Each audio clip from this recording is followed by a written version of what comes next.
Serving fans throughout the Midwest and even more around the world, this is the Show Me Sports Network. The following is an exclusive broadcast property presentation of the Show Me Sports Network and is a high-fidelity, all-digital broadcast. This broadcast is copyright by the Show Me Sports Network for the private use of our audience. Any other use of this broadcast without the Show Me Sports Network's written consent is prohibited.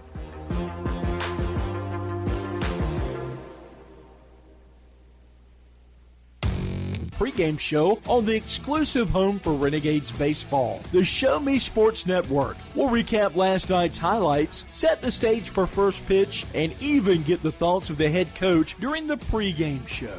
All while we get set to bring you the exciting play-by-play action of your Jefferson City Renegades. The best pregame coverage in mid-Missouri is on the air as the Show Me Sports Network broadcast crew is ready in the Doc and Norm Direct broadcast booth. Exclusive pregame coverage of Jefferson City Renegades baseball is brought to you by Animal Medical Center of Jefferson City, Avon with Michelle Carty, Boone County Journal, Centurion Cares, Christopher Scott, Farmers Insurance, Doc and Norm Direct, Eddie Goodell Society, Han Custom Laser Engraving LLC, Hoslog Landscaping and Design, Last Sentinel Firearms, Retrieving Freedom, River Oak Christian Academy, Sawdust Studios, State Tech of Missouri, and Walk Off Wood Bat Company. The excitement is building in the stands, and the tension is rising in the dugout as first pitch is just around the corner. You're listening to exclusive coverage of Jefferson City Renegades baseball on the Renegades Radio Network and the Show Me Sports Network. Now let's go live to the field to the Doc and Norm Direct broadcast booth. And a very pleasant good evening, everyone. Blake Gazaway here with you, joined by Ben Schmidt as we are a little late getting on air here, but it is a hot night for baseball here at historic Ernie Vivian Field as the Chillicothe Mudcats are coming to town. They sit at a record of 10-18 on the season, facing your Jefferson City Renegades, who sit at 14-17. It says 96 degrees out, but Ben, it sure feels a whole lot hotter than that. Yeah, I think that's not doing a true test of how hot it really here is at the stadium. It feels like we say that every home game, but it certainly has been a very hot summer here at the ballpark. But in terms of today's game, it'll be interesting just because it's a Chillicothe Mudcats team that the Renegades haven't seen a whole lot of. I believe they've only played them 2 times up to this point, so it's not the familiarity of playing even the Griffins that they've played already a couple times this season, the Bombers, the Outlaws, stuff like that. So it's going to be some unfamiliar faces overall tonight. Well, the thing with the Mudcats is they're a team that's we're just going to call it spade a spade. They're not the best by any stretch of the imagination in the Mink League in the North Division, but for some reason they always seem to find a way to beat the Renegades. It doesn't matter if it's home or away. They find a way to get it done, which is they've just been that Achilles heel. But taking a look at your starting lineups for the Mudcats, they'll start designated here wearing number 9, batting leadoff will be Elijah Morris. At center field, batting in the 2-hole will be Braden Brewer. Batting in the 3 spot, the right fielder in Jonah Espinal. Shortstop batting 4th will be Tyler Bickers. The left fielder batting 5th will be Justin Sanchez. First baseman batting 6th, Elian Guzman. And batting at 7th at third base will be Nolan Barr. Catching batting 8th will be Nathan Cupp. And at second base, batting 9th will be Jonah Sanford. Sanford. I can't read my own handwriting on the mound. Will be Bailey Quint. And taking a look at the starters for the Renegades, they'll start in center field, wearing number 44, batting leadoff Adonis Forte. In left field, batting second, wearing number 4, Cole Wagner. He was the hero of last night's games, the doubleheaders at Nevada. Then in right field, batting third, number 13, Jack Matashak. Batting fourth, playing on third base is Jackson Lovich. Designated hitter, batting fifth will be Andrew Imgarten. On second base, batting 6th, wearing number 1 will be Colby Ott. At first base, batting 7th, wearing number 15, Carter Gorling. Catching, batting 8th, will be number 25, Joe Hirschler. And the shortstop, wearing number 19, batting 9th, will be Taylor Hopkins. And on the mound will be number 38 in Braden Maltby. As for Maltby, he's 5'11", 185-pound junior. He's a right-hander. He is from Columbia but plays at Greenville, so he will get the start. As we said, very, very hot night here at the ballpark.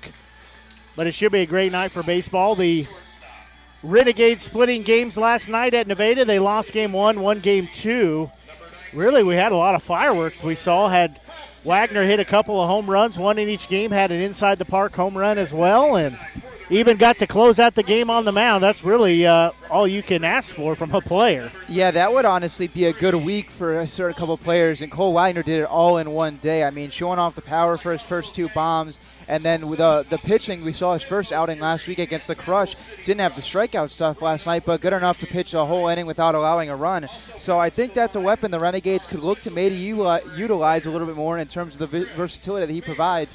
And with the stretch of 12 games in 11 days, they're going to need pitching. And I think it's a good sign that they maybe have found a person that they weren't originally planning on being a weapon out of the bullpen. You're absolutely right on that. And that's the thing we talk about here from Ink League Baseball as you get late in the season. And really you just have to find a way to make, every player versatile. So we're going to take a quick break and get back to that thought in just a second as you're listening to exclusive coverage, Renegades Baseball here on the Show Me Sports Network. Serving the capital city and the surrounding area for 70 years, Animal Medical Center strives to provide the best possible medical service for your pet in a caring atmosphere. To promote quality healing and preventative care in a fear-free environment, Animal Medical Center of Jefferson City is a full-service veterinary hospital. Whether your pet has fur, feathers, or scales, Dr. Greg Boyer and Dr. Kayla Terry have the experience and expertise to treat complex medical conditions as well as providing annual well checks and vaccinations. Animal Medical Center of Jefferson City is the only veterinary hospital in the capital city accredited by the American Animal Hospital Association. To schedule an appointment, call the team at Animal Medical Center of Jefferson City at 573-636-4626. Running out of some of your favorite Avon products and haven't seen an Avon brochure in quite some time? No need to worry. Avon Independent Sales Representative Michelle Carty can help with your Skin So Soft makeup, jewelry, fragrance, and skincare needs. Avon now carries cleaning supplies, clothing, daily essentials, and several small LG electronic items. You now have the opportunity to shop online 24/7 and have your order shipped directly to your front door by shopping with Michelle at mcarty.avonrepresentative.com or find her on Facebook by searching Avon Carty. At the Boone County Journal, we're with you all the way. We know that you're more than just a subscriber. You're an employer, you're a parent, you're a neighbor. Most importantly, you're a community member. It's our goal to provide you with the latest news, sports, opinions, obituaries, classifieds, and more to keep you informed about your community. To find out more about the Boone County Journal or to subscribe, call 573-657-2334 or visit bocojoe.com. The Boone County Journal. We're with you all the way.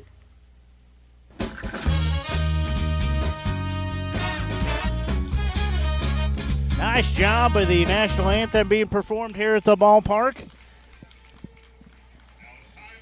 As we'll get ready for the Southwest Dental Care cleaning a home plate. As the biggest toothbrush here in the Midwest is going to get the job done, and we'll be ready to play baseball. As we said, games last night went in favor of both teams. Doubleheader action as Nevada won game 1.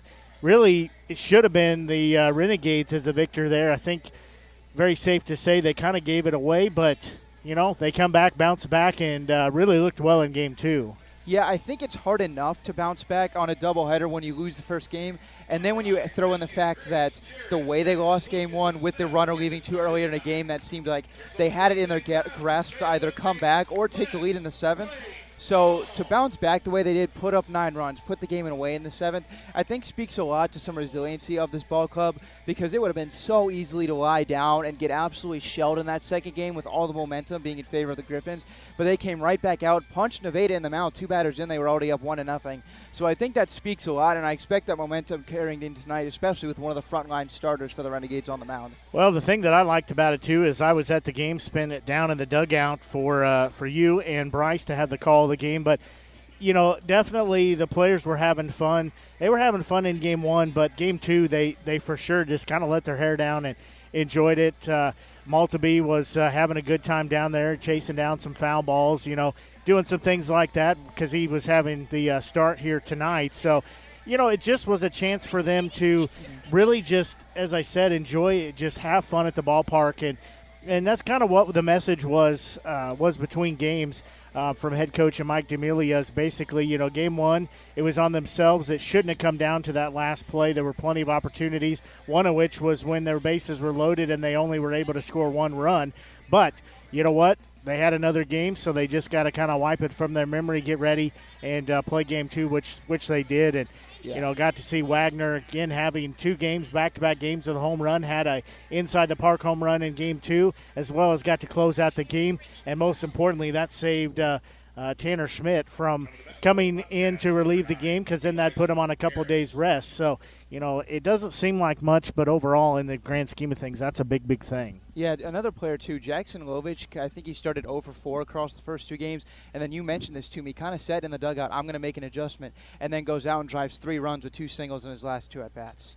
Yeah, he said that before he stepped in that at-bat where it kind of changed the tide. So this will be designated hitter in Elijah Maris. So first pitch to him, misses ball 1. That one swung on and missed. It evens a count of 1 ball and 1 strike.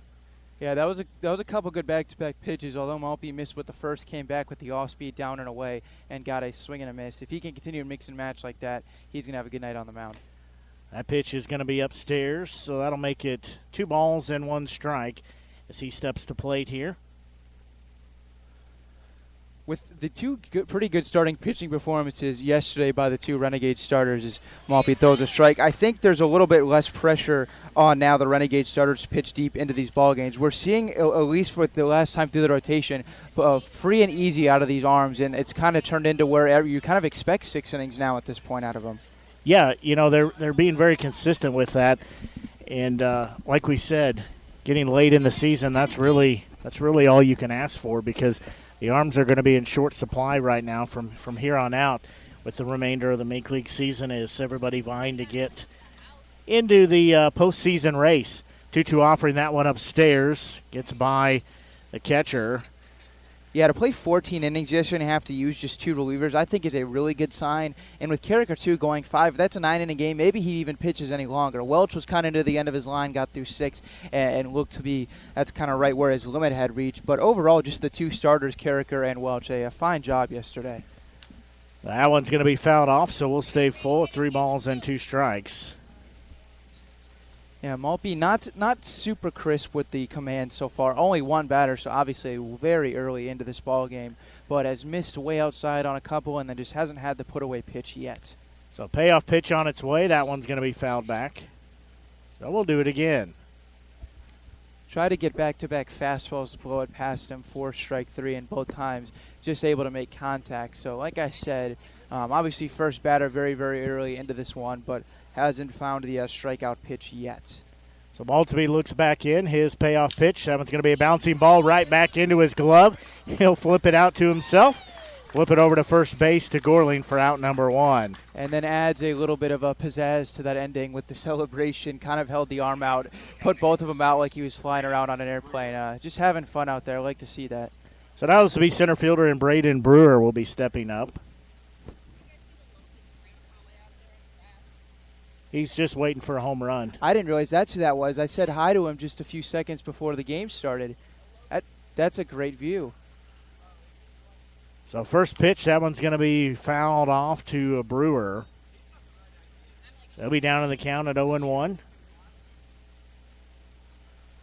Looks like the Renegades are playing pretty normal, especially on the left side with a right-handed batter. Not a whole lot of room to work with to punch a ball into left field. That one's going to bounce by the glove of Hirschler, so we'll even the count of 1 ball, 1 strike.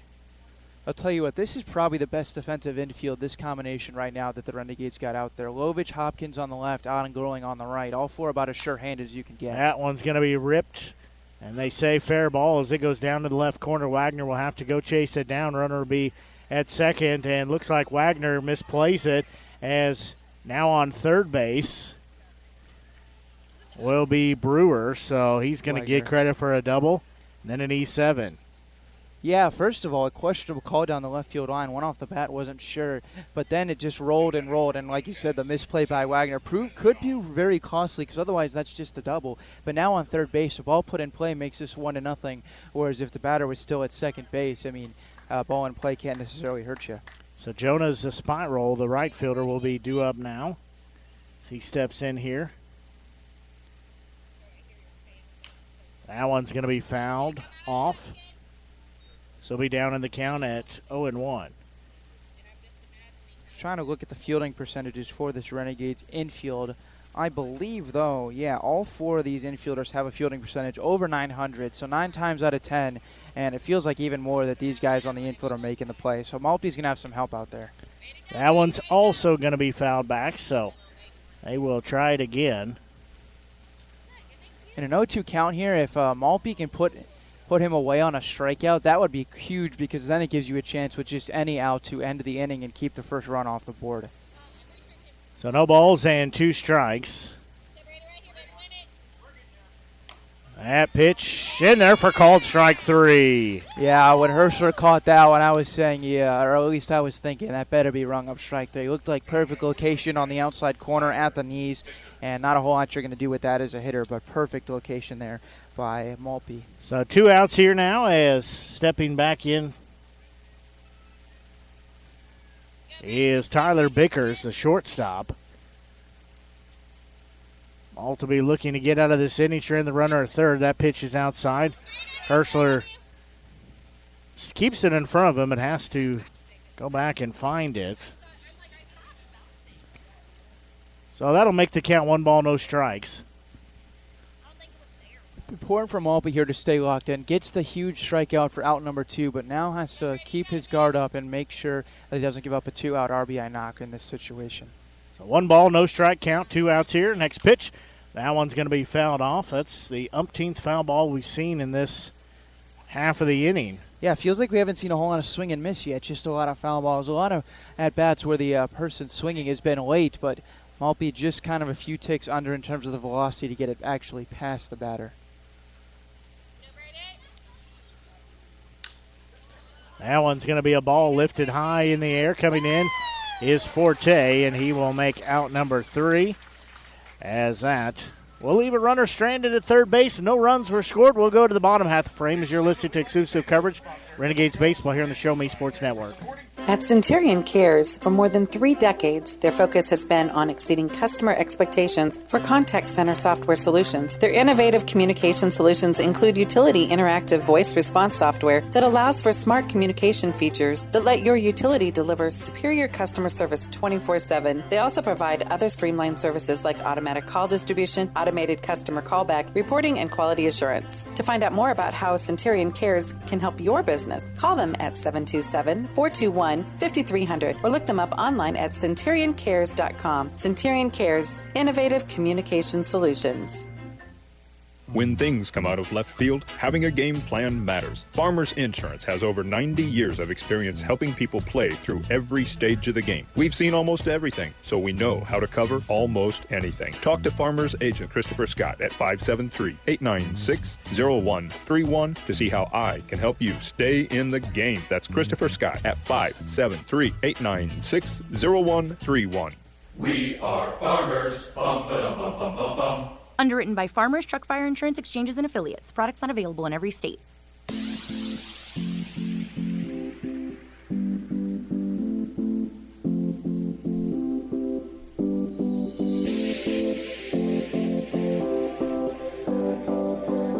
We go here to the bottom of the first inning.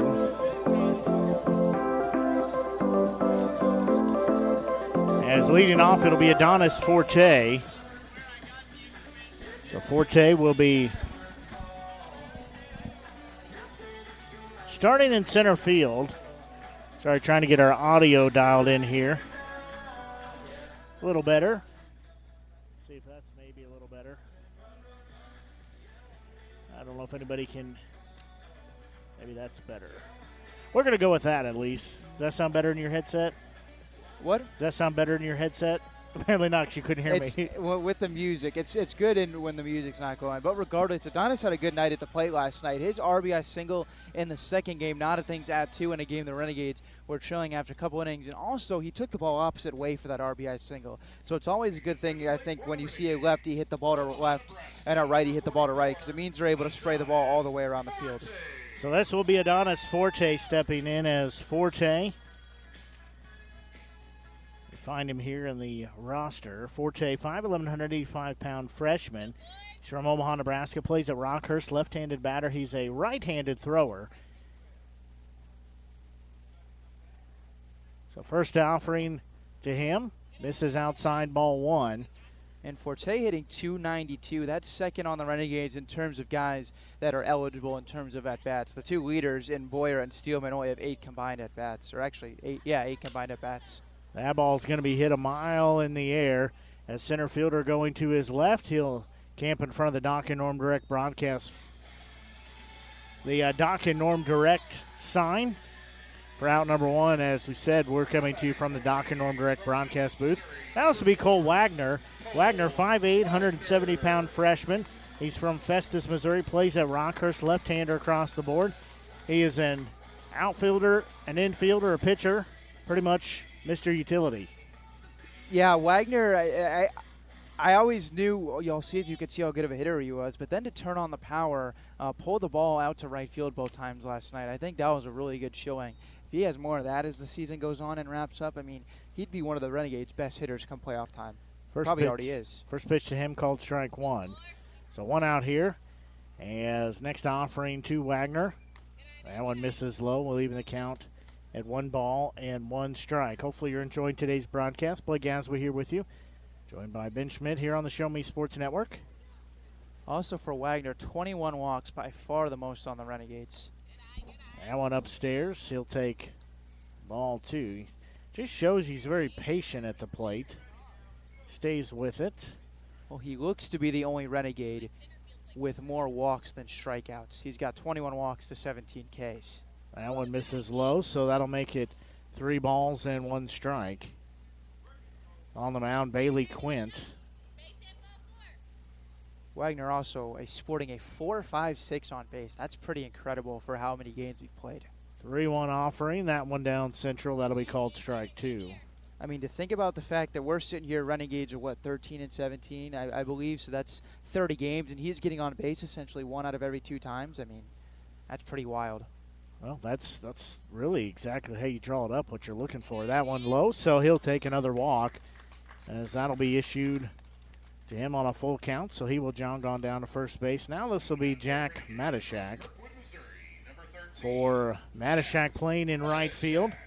He's 6', 210-pound freshman. He's from Kirkwood, Missouri, plays at Jefferson College. Left-handed batter. He is a right-handed thrower.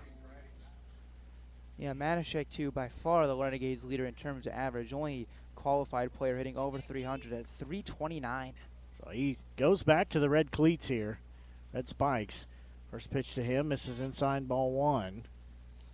Had a big double, too, in the time. Right after Wagner hit the Little League home run, Matashek doubled, then scored a run. And that would be big because if he doesn't score that run and hit the double, it's 3-3 headed to the 7th, and maybe we see a different pitcher in a tie game instead of the Griffins trailing. So that pitch called strike 1. Matashek just across the board, it's just stats are up there with the best on the team, probably the best in the league. 25 hits and 76 at-bats. I mean, 1 out of every 3 times. He's putting the ball in play for a base hit. A lot of extra base hits, too. Throw back to first base, and they're going to say that Wagner is picked out off of first base. Got too far out there, and he is relieved off the base path. Yeah, not too often you see something like that when it's a right-handed pitcher. I mean, Wagner was leaning pretty far off the bag and was out pretty easily. There's going to be a ball blistered into right field. Right fielder going back on it. It'll hit off the Hitachi sign as Matashak will be on his way to second base. Now that pickoff at first hurts right there. Well, that pickoff now really hurts the Renegades because this is now a second and third one-out, or maybe even a run in if that doesn't happen. Regardless, another extra base hit for Matashak. He continues to blister the ball. I mean, there's a reason he's hitting third pretty much night in and night out for the Renegades, and it's because he has the ability to do Jackson. Well, it is really hard to hear when the music starts. Yep. I thought you were done. I apologize. No, you cut you were off. Jackson Lovich, third baseman, stepping in now. As Lovich, 6'4", 180-pounder. He is from Overland Park, Kansas. Right-hander across the board. He'll be a Mizzou Tiger here in a few weeks when school starts. There's going to be a ball lifted in the air as high in the air. Center fielder coming in on a hill, camp under it, and a catch down for out number 3. As we go to the second inning of work, still scoreless. You're listening to exclusive coverage Renegades baseball here on the Show Me Sports Network. MoX Dock and Norm Direct is back better than ever. Much more than your #1 ground shuttle transportation service to St. Louis Airport. Yes! MoX Dock and Norm Direct is Mid-Missouri's leader in premier group travel. Sporting events, concerts, wedding receptions, the lake, winery trips, Branson, plaza shopping, reunions, pub crawls. Group sizes from 1 to 100 or beyond. We do it all. Remember, we want you to ride MoX Dock and Norm Direct. The following public service announcement is brought to you by the Eddie Gaedel Society, Jefferson City Chapter 10, doing little things to make a big difference. Want to make a big difference in your community? Be kind to others, drive safely, and put litter in its proper place.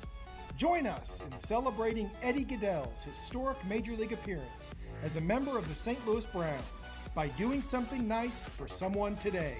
Take a walk, Eddie!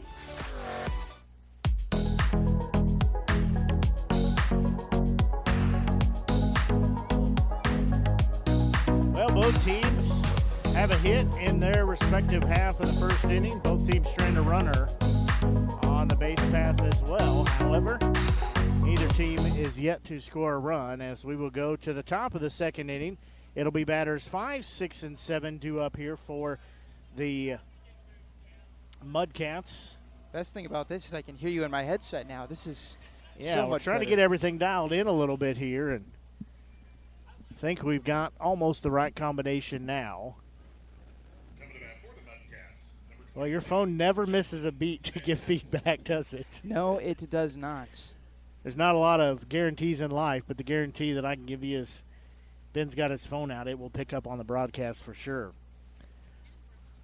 So this will be first baseman, let me back up here. Left fielder, Justin Sanchez is due up. Then it'll be Guzman and then Barr. His first pitch misses, ball 1. So Maltby digs back in. 1-0 offering. That one's going to be hit off the end of the bat as Ott is going back from second base. He'll make the grab for out number 1. 2 pitches, 1 out. That's a good combination. Yeah, good start from Maltby. Hope, although he didn't give up a run in the first, had to deal with 1 out and a runner on third base. So you'd like a much lower stress inning here in the second, and especially for a pitcher you hope goes deep into the ball game. The more innings you have where it's 1 or 2 runners on base, the less and less chance we have of Maltby pitching into the 6th or 7th. So now this will be first baseman Elian Guzman as he steps in here, his first bat of the game. He's going to hit a high chopper. It'll go foul as Lovich goes over near third base and fields it, but in foul territory, so Guzman will be down in the count at 0-1. So no balls and 1 strike. Getting the sun bearing down here. Let's see, Guzman did not have a great day at the plate when these two teams faced in Chillicothe a little less than a month ago. A 1 offering, that one inside part of the plate for called, strike 2. So that'll make it an 0-2 count. Yeah, Guzman went 0 for 3 and then was also picked off on the base pass. So I'm sure he'd like to forget that one and put up a better stat line here today. That one just misses, so that'll make it 1 ball, 2 strikes. A little breeze comes through. Still a good contingent has made their way out to the ballpark here despite it being, it says 96 degrees, feels like 97, but I think the weatherman's wrong as that one swung on and missed for out number 2. Yeah, there's the strikeout pitch that Maltby hadn't totally found at least a swinging strike yet through the first couple of batters, but blows that one there past Guzman, and that's a big first couple outs here in the second inning. Well, I got to say for Maltby is he's running on a lot of sugar right now. He was tracking down foul balls for free drinks from the concession stand last night like nobody's business. First pitch, that one is down in the dirt, ball 1. This is third baseman Nolan Barr. And then after the game, we got free lemonade, so that's even more. He might be a diabetic this time next week. 1-0 offering on its way. That one misses just low and outside, so it'll make it 2 balls and no strikes. What other kind of lemonade is there? That one in there for called strike 1. So nice job to work it in there. Froze Barr at the plate. Barr will step back in. Maltabia will look in, get the sign from Hirschler. 2-1 offering. That one's going to be a hit foul. So that'll even it at 2 balls, 2 strikes. Nathan Cup, the catcher, in the on-deck circle. Maltby on the season at a 2.59 ERA, and so far through the first 5 batters, that number only continuing to go down. According to this would be start number 5, and he's just over 25 innings on the season. That pitch down central for called strike 3. His 3rd strikeout of the game, back-to-back strikeouts as the side is retired in order. As we will go to the bottom of the 2nd inning, still tied at 0-0. We'll take a quick break and be back. You're listening to Renegades Baseball here on the Show Me Sports Network. Since 2018, Han Custom Laser Engraving LLC has been specializing in all things custom, using large format, high-powered lasers with some of the most advanced technologies on the market. Anything can become a canvas. The state-of-the-art system makes quick work of custom engraving on cups, glass, tile, wood, acrylic, metal, headstones with endless possibilities. They also offer custom one-of-a-kind signs that are sure to make your design stand out. Find them on Facebook at Han Custom Laser Engraving or call 573-489-8732 to find out more. Han Custom Laser Engraving LLC, a veteran-owned business. Hi, this is Nick Hoslag, owner of Hoslag Landscape and Design. Every day, my highly trained team of experts works hard to give you the outdoor living area you've been dreaming of. By focusing solely on landscaping and hardscape construction, this has made us the preferred landscape and design company serving Jefferson City and the central Missouri area. Thank you for all your continued support in voting us as winners of the Reader's Choice Awards and Jefferson City's Best multiple years running. When you are ready to begin your dream outdoor project, call us at 573-301-9464 to schedule an estimate or visit hoslaglandscape.com.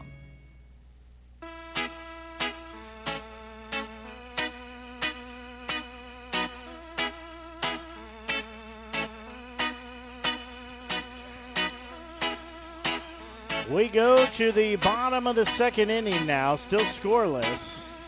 Maltby making quick work, retiring in order. They went batters 1, 2, and 3. Down 1, 2, 3 fashion, I should say. Now this will be the designated hitter, Andrew Imgarten. Imgarten, a 6-foot, 180-pound freshman. He's a left-handed batter, right-handed thrower. He plays at Missouri Baptist, and he hails from Moberly, Missouri. He's also perfect in his fielding tries so far this season. So hasn't started every day, but most of the time when he's at second and short, another player that the Renegades have been able to count on to make pretty much every play when it's available. So he will dig in here on the left-hand side of the plate. First pitch to him, downstairs and away, ball 1. I can see the Renegades jump out on a starter for Chillicothe. They put some run support on the board for Maltby and get him a lead early. 1-0 offering on its way. That one outside, ball 2 is Imgarten. Being very patient here. He's ahead in the count, 2 balls, no strikes. Not often you see Hopkins, Ott, and Imgarten all in the lineup on the same day. 2-0 offering. That one swung on and missed. That'll take the count, 2 balls, 1 strike. See a couple of Little League teams here. Softball team here as well at the ball game. It's Thankful Thursday at the ballpark. 2-1 offering on its way. That one inside. Getting out of the way of it was Imgarten. And you got to help with something else that pretty cool that took place before the game as well. They had some fans take some at-bats during batting practice today, and I know you were on the field for that. Yeah, we had a deal called Fans at Bat. It's $100 that gets you and 4 of your friends in to the ballpark. You can take some BP. You can field some balls if you want. There's going to be a ball ripped to the first baseman off his glove, and making it safely to first base is Imgarten. So Imgarten's going to get a single there on a hard hit ball to the first baseman. Now this will be the second baseman in Colby Ott, as Ott hails from Festus, Missouri, plays at Jefferson College, 5'10", 180-pound freshman. He's a right-hander across the board. And I see why that play was ruled a single, because I believe that's Guzman over there at first base. It was kind of an in-between hop. He went halfway in between standing up and bent down to a knee, and it just kind of hopped up on him in the mid-chest area. He turned the glove over, and it just would have been a tough play with how hard it was hit and the hop it took. A runner on, nobody out. First pitch, called strike 1 to Ott. Tried to check up, but called a strike. So it'll be no balls and 1 strike. So he will step back in. Ott not a great batting average, but the on base over 300, so he's not been afraid to take his walks. That pitch is going to be upstairs. Evens the count, 1-1 strike. Was it Ott that checked in there in that last inning last night in Nevada, out in left field? Correct, and he made the really nice jumping, kind of turning grab out in there in left field on a ball that was scolded. Helped out his pitcher, Cole Wagner, basically playing Wagner's position. 1-1 offering, that one outside, so we'll go 2-1 strike. Yeah, he got in the mind of the pitcher quite often yesterday. He was working on that as he didn't start the second game, then came in late in relief. 2-1 offering. That one's going to be low and outside, so we'll go 3-1 strike. We talked about this a little in the pregame with potentially using Wagner as a pitcher down the stretch.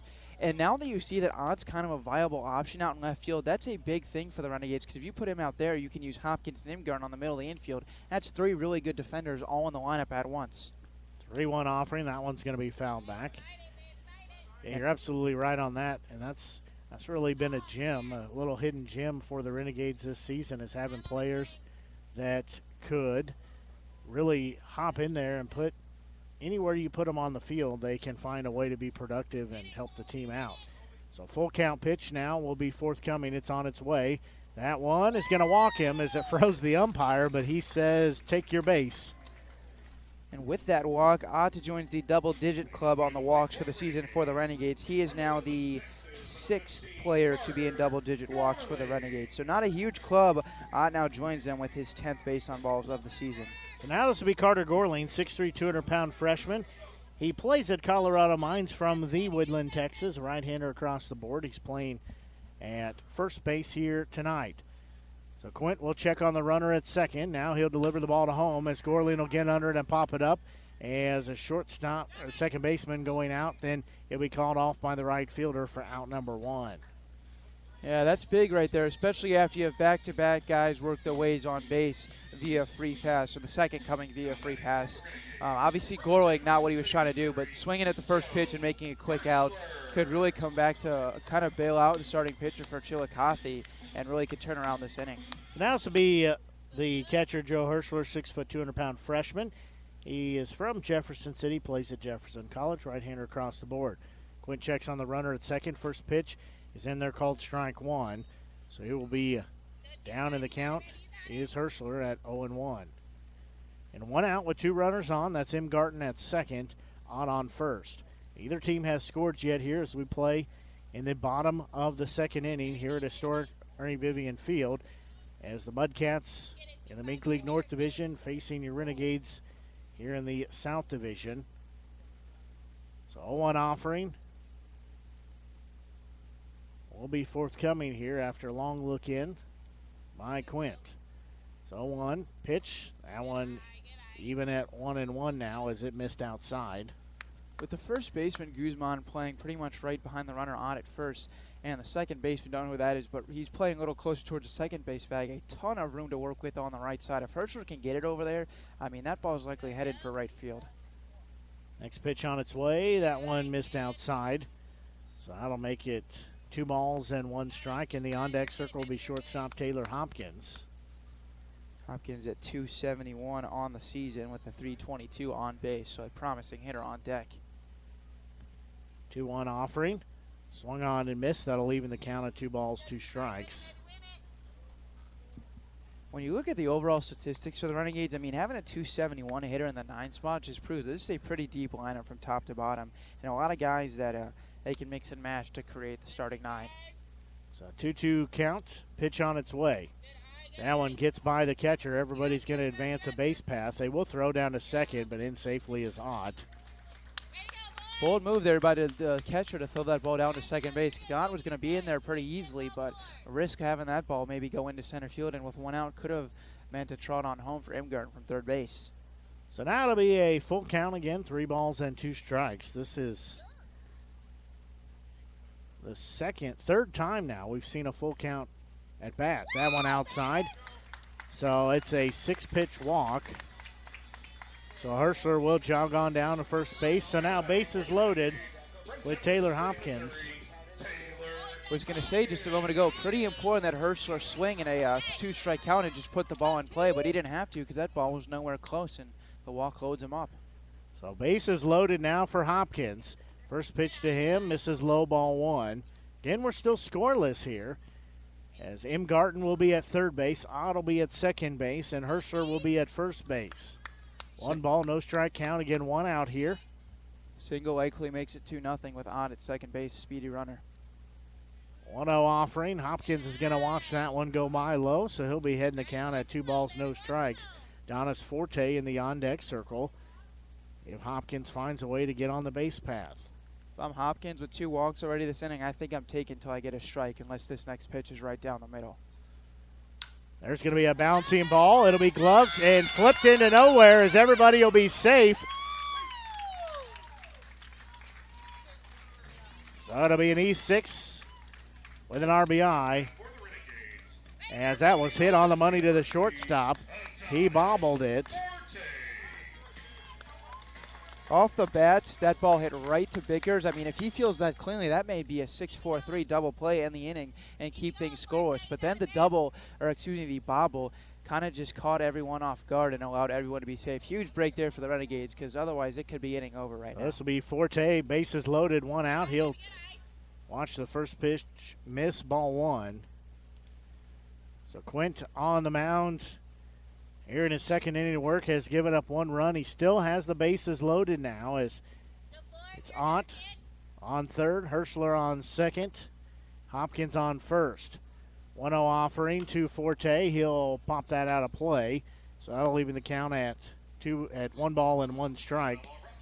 Kiddos go racing after that foul ball. Yeah, with a couple Little League teams here tonight, we should have no trouble retrieving pretty much every ball that leaves the stadium. I would even guess that we may see 1 or 2 willing to jump into the creek for a baseball tonight. So 1-1 offering from Quint. That one downstairs gets by everybody. Ott does not go home. I think that's a good call there by Ott. It didn't kick off the backstop too hard, but enough to where, at the very least, that would have been a bang-bang play. With 1 out, no reason to chance it there. Especially a good contact hitter in Forte. Yeah, I agree. I think he made the right decision to put the brakes on. Everybody stays where they're at. So, again, bases loaded, 2 balls, 1 strike, 1 out.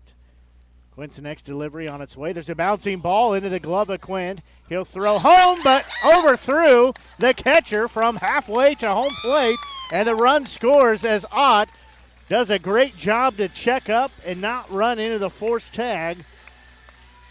Yeah, I'm starting to think maybe the Mudcats are trying to give this game away in the second inning, because this game should be scoreless heading to the third inning, 0-0. Back-to-back plays were defensive miscue, especially that one where they had Ott by 45 feet. He was halfway to home when the pitcher got it. And like you said, he checked up, and I think that it may have gotten into the head of the pitcher. I think he kind of saw that all at once and then rushed to throw to the plate. It was probably a ball that should have been caught. It wasn't completely over the glove, but if that's done smoothly, they at least get the out at home and maybe even turn a double play. How did Tom rule that? I would guess E2. Nope. So official ruling from Tom on that. So the run counts, though. It makes it a 2-0 score. Ashley, if you would fix the scoreboard, it has nothing up there. No, it has. That one doesn't work. I'm giving her a hard time, okay. you know. Well, we need to put like 10 up there. So, again, bases loaded here. Now this will be Cole Wagner. Is there a better player to be stepping into the box right now for the Renegades with the bases loaded? Well, we have a chance here to see maybe our grand slam. We've been waiting for that all season as he fouls that one straight back. I mean, back-to-back. I didn't even flinch at that. Steel, like steel. Back-to-back hitters in Wagner and Matashek. I mean, I don't think there's any better option, especially with Wagner. He is going to force strikes to be thrown. If not, he'll gladly take the walk and force in a run. 0-1 pitch. That one caught the outside part of the plate. So that'll make it 0-2. Wagner found off the first one. That one catches the outside corner. Again, bases loaded with 1 out. 2 runs have been scored by the Renegades here over the Mudcats. And a Mink League North versus South matchup. 0-2 offering. That one's going to be fouled. Just got a piece of it. So he will keep the bat alive here as it's 0-2 still. Wagner with 17 strikeouts, so not immune to putting down on strikes here, but it's not the highest on the team. You feel pretty confident that he's going to at least put the ball in play in the spot and enough speed to potentially be out of double play if it's hit on the ground. Quinn's going to step off the mound there. Call time. Give me a chance to get a drink of water here. It's a hot night at the ballpark. Renegades trying to keep the heat up as they push 2 runs across, looking for more. As there's going to be a ball. It's going to be misplayed by the shortstop, and another run will score. That one was probably the toughest play that we've seen. I would be interested to see if they rule that infield single or error altogether. What do you got, Tom? Yeah, I think that's a Good right call. call. I agree. Because it was a short hop, and even if the shortstop Bickers fields that perfectly with the speed of Wagner and having to throw across his body, I mean, it was just hit so in between that he kind of took a step back and hesitated. I think infield single is the right call, although pitcher for Chillicothe not getting any help whatsoever from his defense. So still bases loaded. First pitch to Matashak, upstairs, ball 1. We've had bases loaded for most of the inning here, it seems, as this is batter number 8. Matashak represents batter number 8. It's 3-0 here. Could push it to as far as 7-0 if he could hit it over the fence. He'll foul that one out of play. Bases loaded and 8 hitters coming to the plate, but what, isn't there only been 2 hits this inning for the Renegades? Obviously just had the one by Wagner, but did Imgarden single? There was someone at the beginning who singled. Yep, just 2 hits so far in this inning. That's really been some keys to success for the Renegades, is to push runs across but not put up a whole lot of hits, but they found a way to take advantage of the miscues. That pitch swung on in the dirt. I think he wanted to make it 7-0 with that swing. He had it eyes set dead red on that 340 sign out in right center field. Again, bases loaded here as Hopkins on third, Forte on second, Wagner on first, Matashak to bat. 1-2 offering from Quint on its way. That one catches the outside part of the plate, and they say called strike 3. That's good for out number 2. Tough call there for Matashak. Yeah, that's a tough pitch just because with the way it ended up, I mean, kind of high and outside. Probably best bet there for Matashak is trying to take that one to left field, but he's been such a pull hitter so far this season. I just don't think that's a pitch that he was expecting in that spot, and pretty good location there, not a whole lot you can do. So now this will be Jackson Lovich, the third baseman, stepping in with bases loaded and 2 outs here. First pitch to him. He's going to rip that one. Caught by the third baseman, as that is out number 3 as he rips it, but on the money with a diving grab at third base. That's Barr for out number 3. How do they commit all those errors all inning long and then make make that play? That play was destined for left field and should have scored 3 runs. I don't understand it. Your guess is as good as mine. Well, 3 runs put up there, just 2 hits in the inning. There were a couple of errors and 3 left on base. We'll go to the third inning of work. Renegades lead by 3-0. We'll take a quick break and be back as you're listening to exclusive coverage of Renegades baseball here on the Show Me Sports Network. Last Sentinel Firearms is your federally licensed and registered Type 7 FFL manufacturer dealer in Missouri, providing quality products to all types of sports enthusiasts, law enforcement, and individuals across the nation. Orders are currently being fulfilled, offering custom-built pistols and rifles from the AR platform made right here in Missouri. Visit their website at lastsentinelfirearms.com or call them at 417-684-7202 to find out what they've got for you. Last Sentinel Firearms, you are your last line of defense.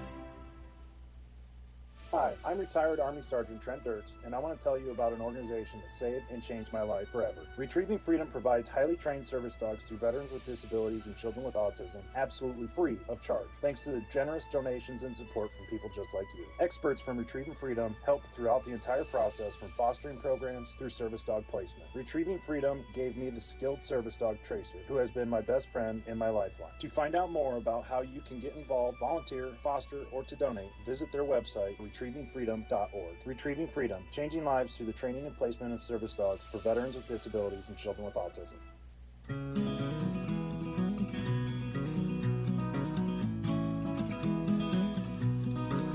We go to the top of the third inning here, as it'll be batters 8, 9, and 1 due up.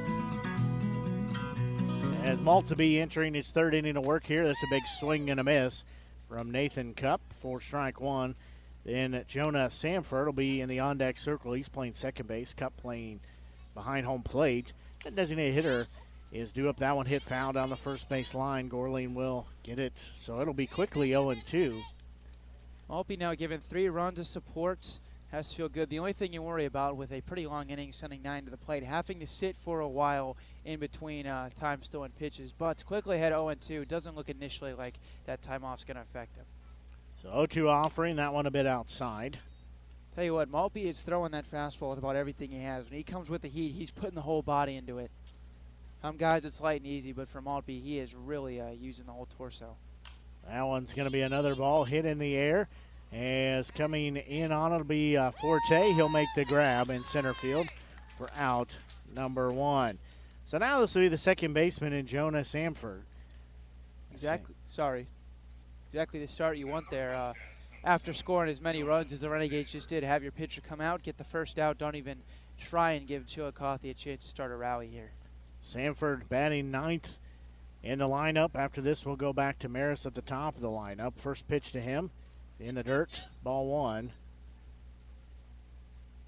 For the front 9 so far, just 1 base runner allowed. You have to like what they're seeing from Maltby so far. 1-0 offering. That one misses low and away. So that'll make it 2-0.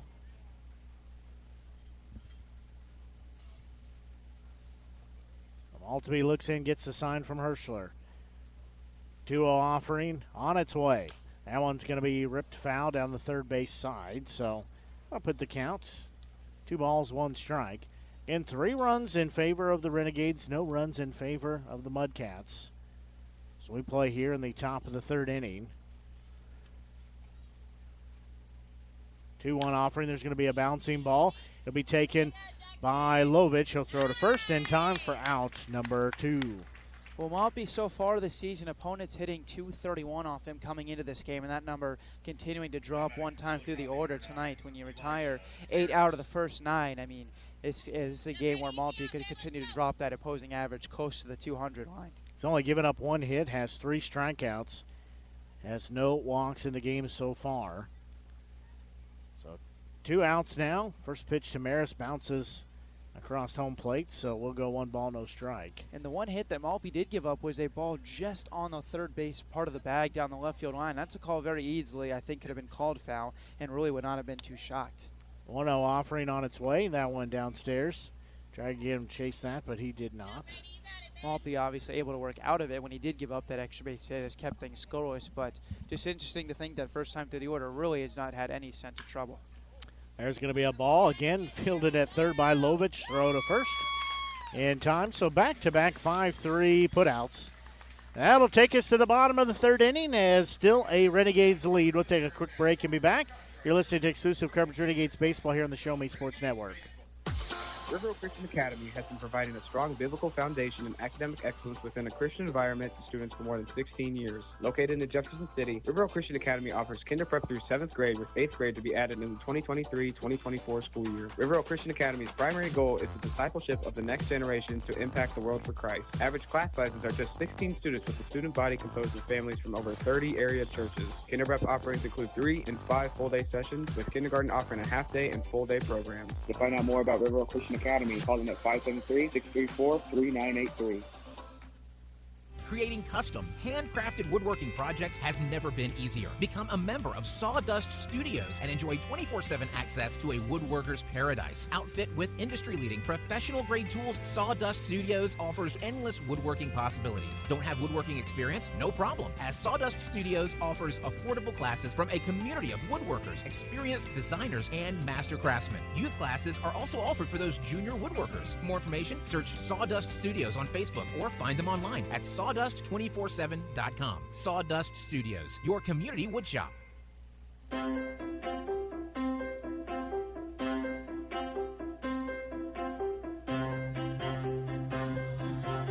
We go to the bottom of the 3rd inning now.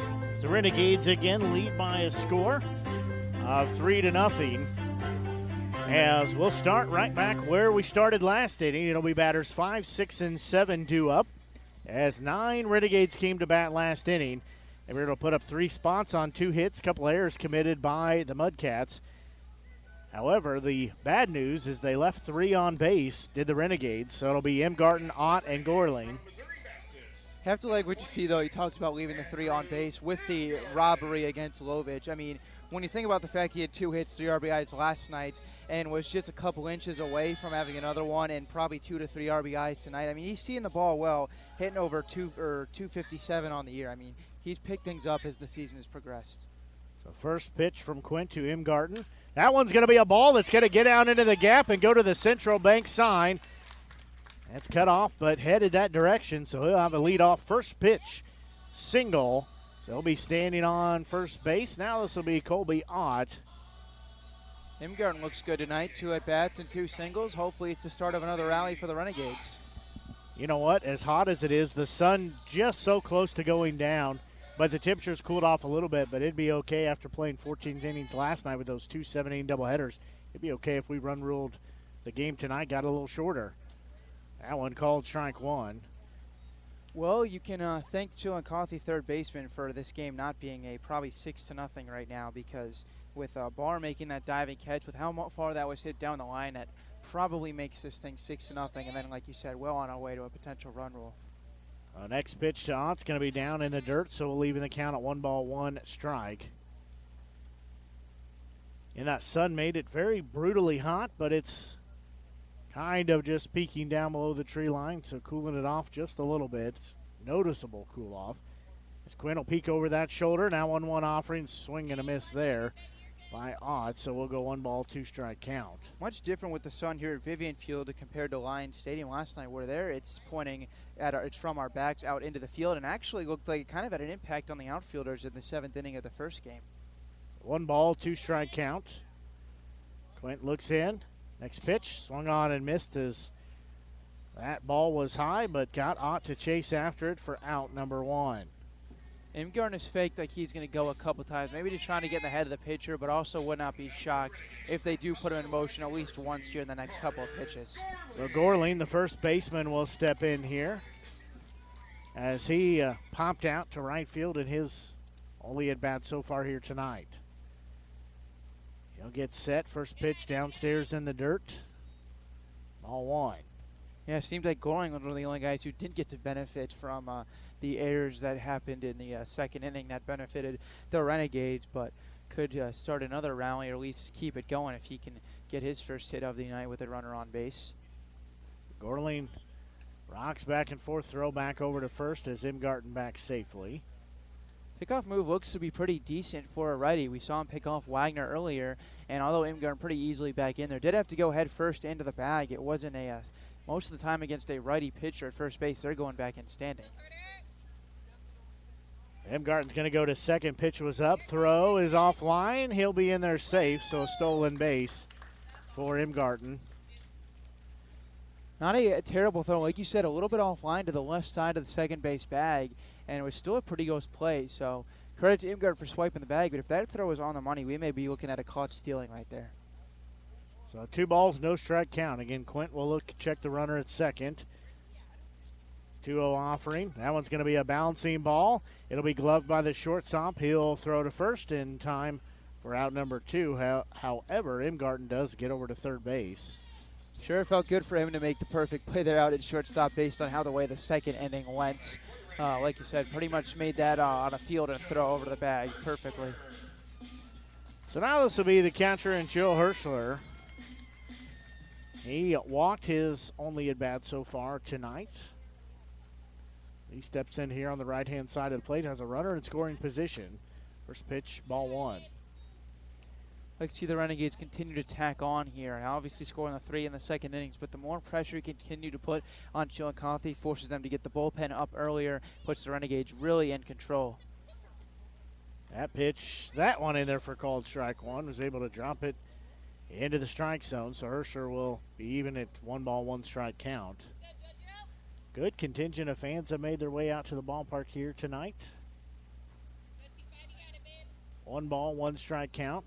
That pitch, that one upstairs. So that'll make it 2 balls and 1 strike. Hirscher seems content to take that pitch upstairs. Pretty much all 3 he's seen in this at-bat have been in that upper part of the zone, and I think he's going to wait till he sees a pitch a little bit more in his wheelhouse. Imgarten on third base. He'll take a lead there. That one down central. So that'll make it 2 balls and 2 strikes. And 2 outs here as we play in the bottom of the 3rd inning. It is 3-0 in favor of the Renegades. And the last pitch certainly much lower than the previous 3, but a little too low for Herschler to offer at it. 2-2 offering. There's going to be a ball hit on the money right at the second baseman. He did not move a muscle. Didn't even get out of his little crouch there that he was in.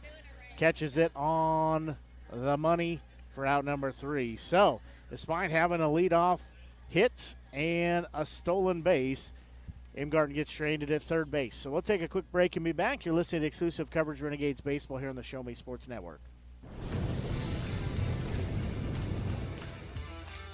We are State Tech.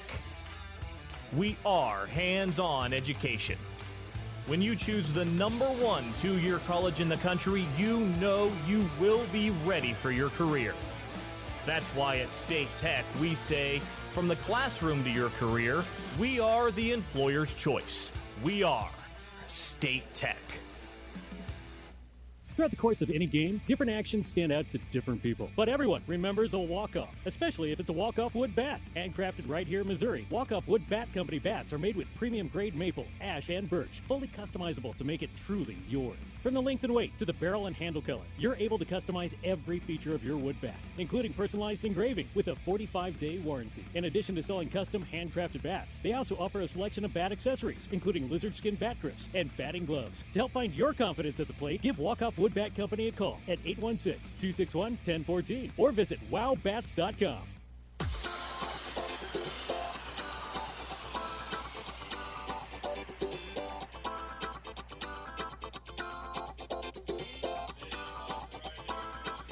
We go to the top of the 4th inning now. Maltby again out on the mound as he's only surrendered 1 hit, no runs. Had 3 strikeouts, no walks, so a very good start for him here for the Renegades. Blake Gasaway joined by Ben Schmidt from the Doc and Norm Direct broadcast booth. Don't forget to go riding with Doc and Norm, Mid-Missouri's leader in premier group travel. Group sizes 1 to 100 and beyond, they do it all.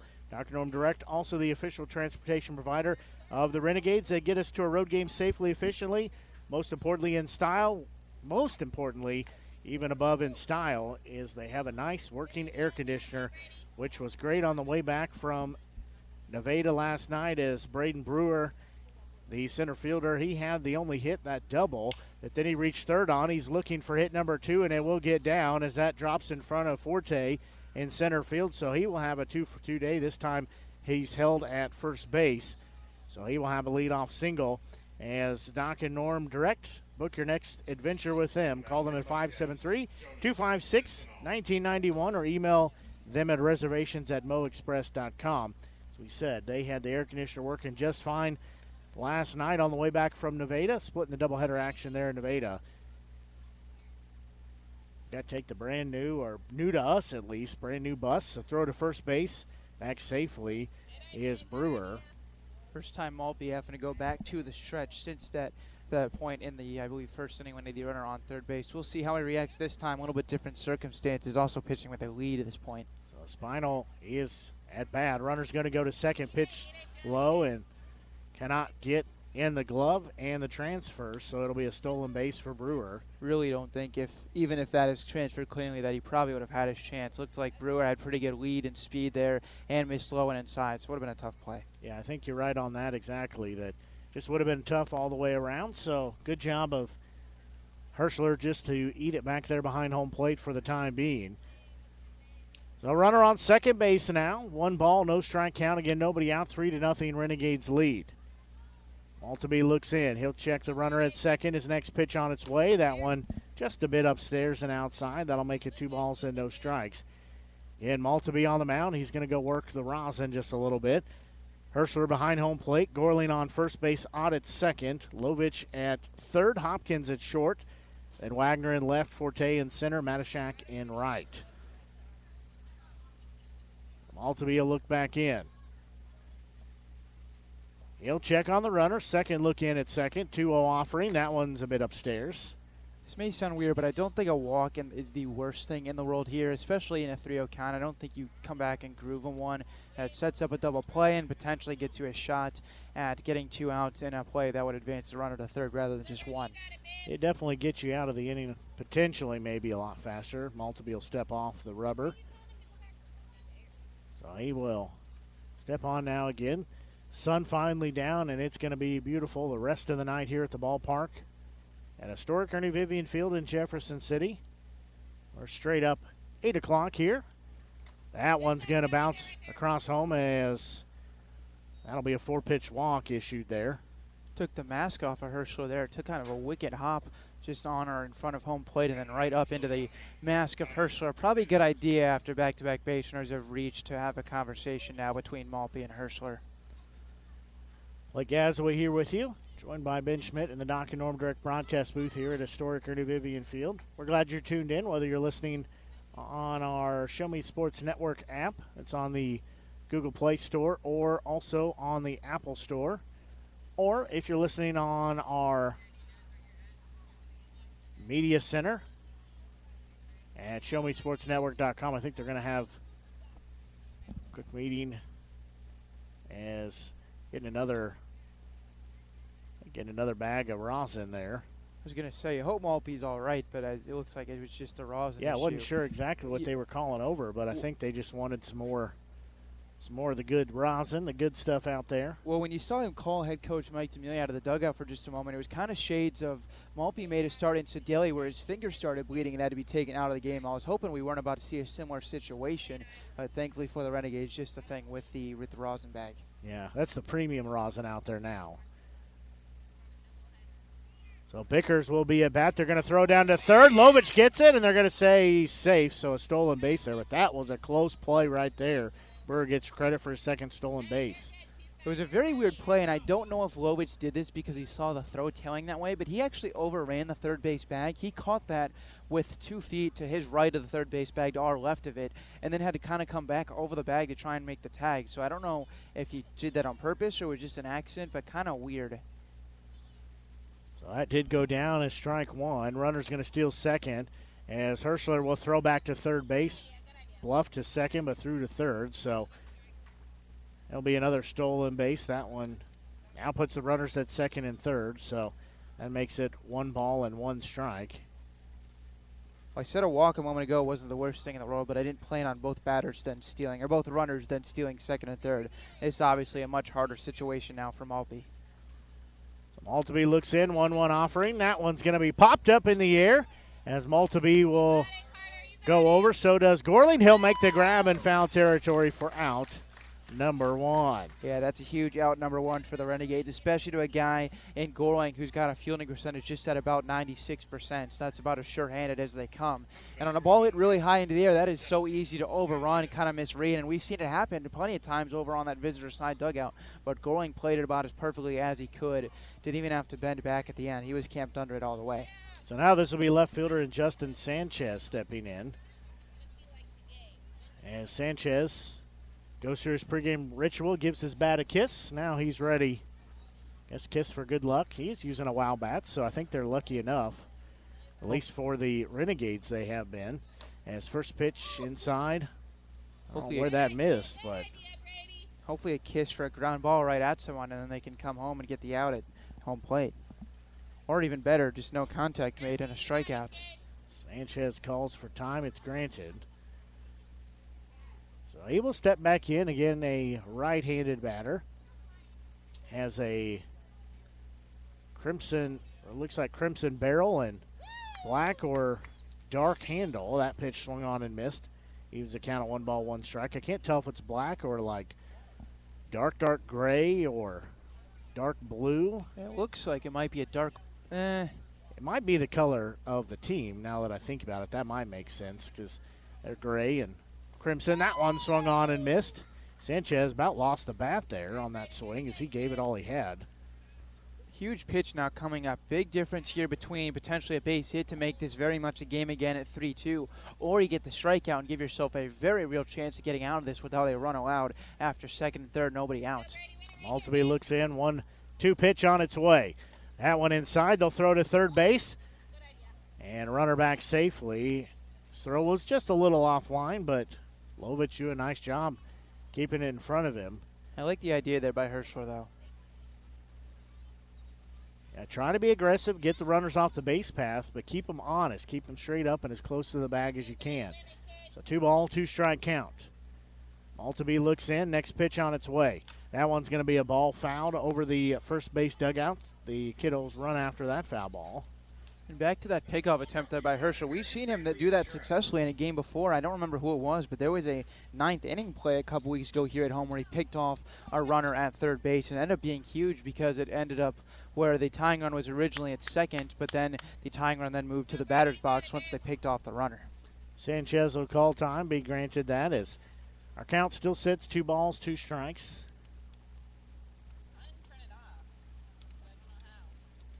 And Maltby looks in. 1 out, 2 runners on here. Renegades lead 3-0. There's a pitch in the dirt. As Herschler keeps it in front of him, does squirt out towards first base, but he keeps it in front of him. So now it'll be full, 3 balls and 2 strikes.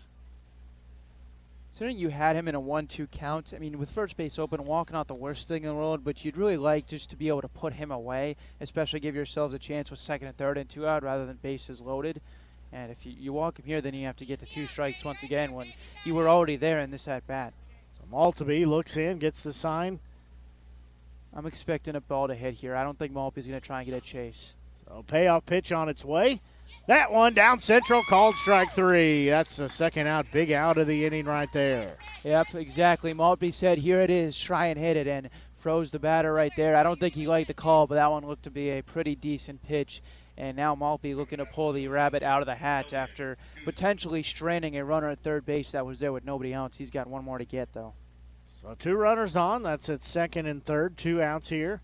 And stepping back in is Elian Guzman, the first baseman. Guzman will dig in. Maltby will tell Herschler to roll through the signs again. They're trying to get on the same page. Now he sees what he likes. He'll get set at the waist. First pitch, that one upstairs, ball 1. Yeah, 1 more big out to get and a pretty good amount of room on the right side. I'm surprised that with 2 outs that they have, Ott as close to the second base bag as he is. I guess with a right-handed hitter makes more sense. You're playing a ball up the middle more than you're playing a ball away. 1-0 offering. That one's going to be just low and outside, so we'll go 2-0.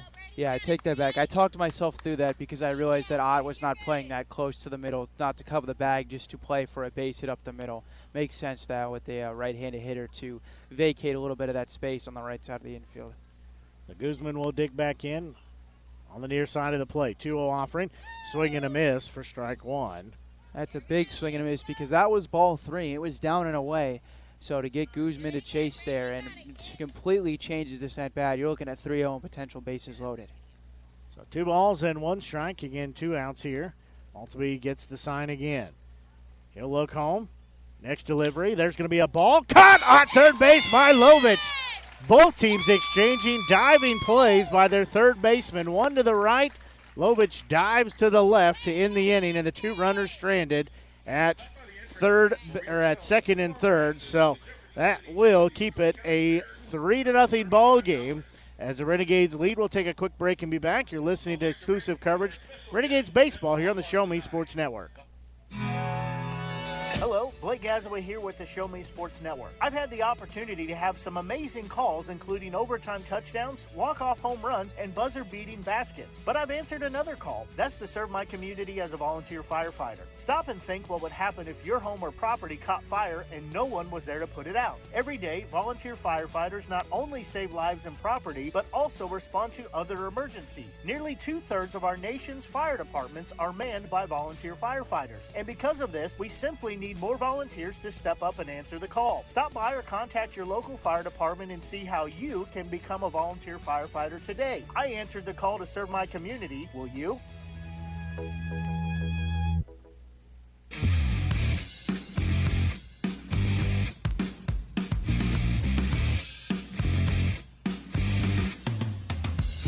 We'll go to the bottom of the 4th inning here. Quint still on the mound for the Mudcats. as the Renegades will send batters 9, 1, and 2 will come to plate here, as it'll be Hopkins, Forte, and Wagner. Already trying to work through the lineup 2 times, looking to start over on the 3rd time through the lineup. Renegades lead by a score of 3-0 here. They have 3 runs on 4 hits, no errors. They've left 5 on the base path. For the Mudcats, they have no runs, 2 hits, 2 errors, and left 3 on the base path. So Taylor Hopkins, the shortstop, will be due up. He reached first on an E6 in the bottom of the 2nd inning. So he will step in here. As he steps in here on the right-hand side of the plate, as he does, he's a right-handed batter, of course. First pitch to him, just misses, ball 1. So Hopkins will be heading the count at 1 ball and no strikes. And Hopkins, playing quite a bit here in this latter half of the season. He deserves it, too. Absolutely. 1-0 offering. That one's going to miss, so he was able to keep the swing in check. Said this a couple times. I think that walk-off hit, he had a pinch hit in extra innings, I think completely changed the season. To be called on off the bench in that spot, then to deliver, I think gave him a whole lot of confidence, and that's carried through the past couple weeks. That one's going to be a well-hit ball, as going back on it is the right fielder, still going back on it, and he will not make the grab, as Hopkins will be at second base with a stand-up double, as the right fielder ate the fence out there over by the battery plus bulb sign, as he could not put a glove on it, as Hopkins takes the 3rd pitch he sees and sends it to the fence and leaves him on second base with a stand-up double. That's about as far of ball as I've seen Taylor Hopkins hit all season long. He doesn't seem like he's one of the biggest power hitters on this team, especially as a freshman, but he has driven that one to the opposite way, and I don't know for sure, but based on the way it was flying last night, that ball maybe leaves the yard if it's at Lions Stadium. You maybe know a little bit better than I am the dimensions of that field, but Forte will step in now. First pitch is outside. I think you're right on that. As the wind was just carrying out just enough that I think that would have been in that wind stream, and he only missed a home run by several feet there, so I think it probably would have went over. As that's about 345, 350 feet out there. So 1-0 offering to Forte. That one inside, bounces across home plate, so that will make it a 2-0 count. And Forte flew out to left field in his first at bat, then reached safely on an E1. He'll shake the bat a couple times. Now he'll be set. Quint checks the runner at second. That pitch way outside. I like to see this start to the inning at least. Get your bottom of the lineup on base. Now turn it over to the top, and you're potentially going to be looking at 2, 3, 4 in the order coming up with 2 runners on if Forte reaches here ahead in a 3-0 count. So Forte probably going to take here since he's ahead 3-0. Quint, third look in at Hopkins. That one is going to be called a strike on the outside part of the plate. So that'll make it 3 balls and 1 strike. And Wagner in the on-deck circle, then Matashak will be due up. Then Lovich. Those two can reach. 3 balls, 1 strike count. That one's going to be hit off the end of the bat. Left fielder going back on it, still going back. Now he'll come in, he'll make the grab for out number 1. So Hopkins will stay on second base. Now Cole Wagner, the left fielder, he had an RBI single his last time up. He had a walk before that. Had 2 home runs last night, and 1 in both games. Had an infield inside the park home run. Then came out and closed out the game with the last inning of work on the mound. Yeah, he had a good day at the yard last night. Certainly, I was sure a happy bus ride back here to Jefferson City for him. Stepping off is Quint, as that'll get Hopkins back to second base. Not really holding him on very closely there. Now the shortstop will step into his hip pocket just a little bit. So Quint, long look at second look back in there. First pitch as Wagner lays down a bunt to third. Third will have to glove, and it will not be in time as it gets by the first baseman, and the run will score as Wagner legs out an infield bunt, and Hopkins comes around from third base. Yeah, that's heads-up baseball right there by Cole Wagner because he noticed how far back the third baseman was playing for Chillicothe, and that bunt was laid down to perfection, perfectly parallel going up the third base line, never even close to going foul, but with how far back the third baseman is playing, Wagner was easily safe. The throw got away, but he was already past the bag, so an infield single, but then the throw getting away allows Hopkins to come in and score rather than being at third base. So now it's a 4-0 lead in favor of the Renegades. Now this is Jack Matishak, runner on first base, 1 out. First pitch to him as Wagner steals second base. As catcher couldn't get a good exchange from his glove, Wagner slides in there, pops up, ready to take third if needed. Yeah, perfect pitch to run on. First of the at-bat and off-speed pitch there way up out of the zone. Even with a good throw down with not much velocity on it, how far to the zone it was, I don't know if they're even going to get the speedy Wagner. So 1 ball, no strike count. Matishak ahead, that one down in the dirt. That'll make it 2 balls and no strikes. Jackson Lovich, third baseman, in the on-deck circle. He played so hard last night, ripped his pants. So I said, I know one of the board members has a quilt shop, so I said, you need to take it to Erica, and I bet she could sew it up before the end of the game for you. So 2-0 offering, that one outside. Ashley, you got to bring your listening ears to the ballpark. Jackson. Yeah, he ripped his pants and ripped the side of his knee. No, his gray ones.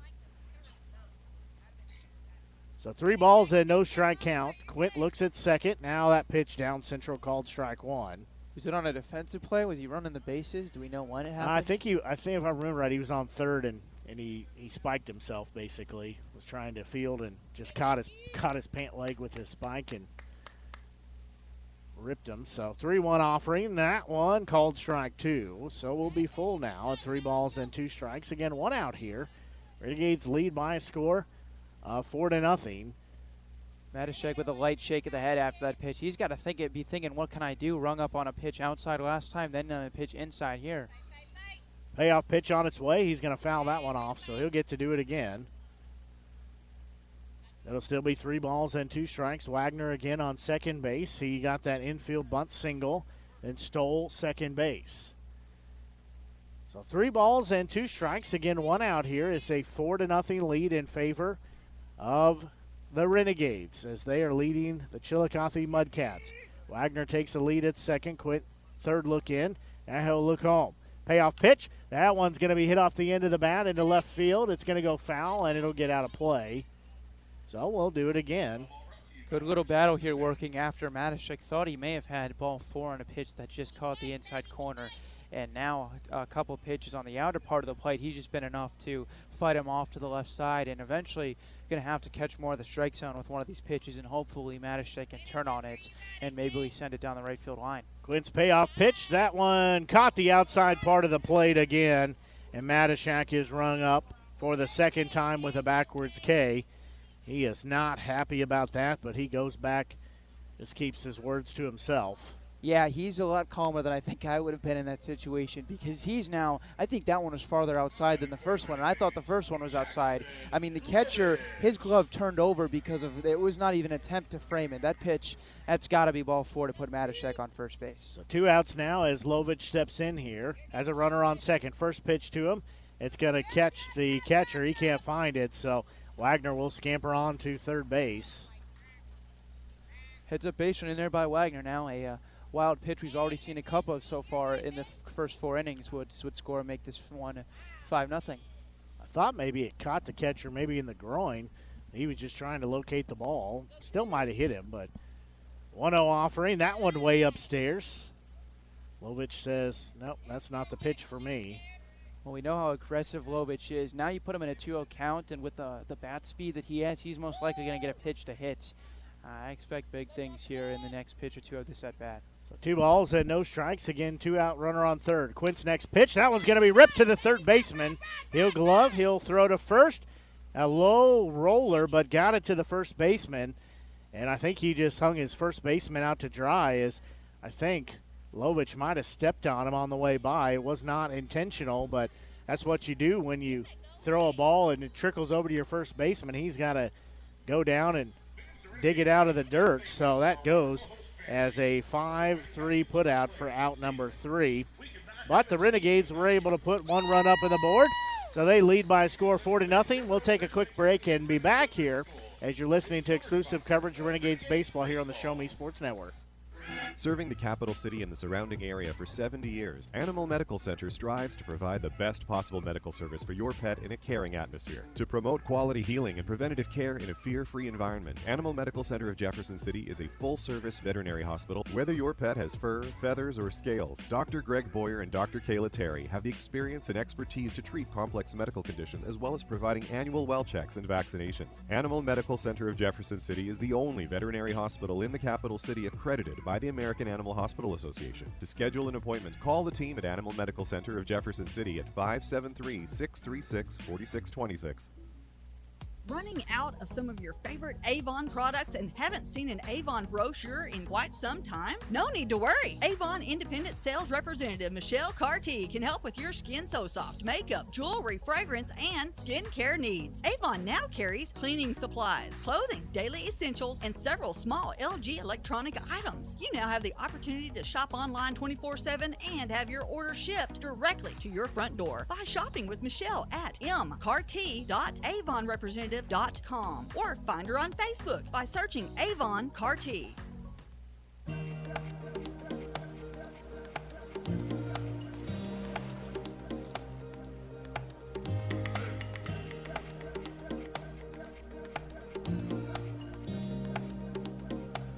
We go to the next inning of work here. Flip the page over. We're at top of the 5th inning. It's a 4-0 lead for the Renegades, as it'll be batters 7, 8, and 9 due up. This will be Barr, then Cup, then Samford. First pitch from Maltby, swing and a miss for strike one.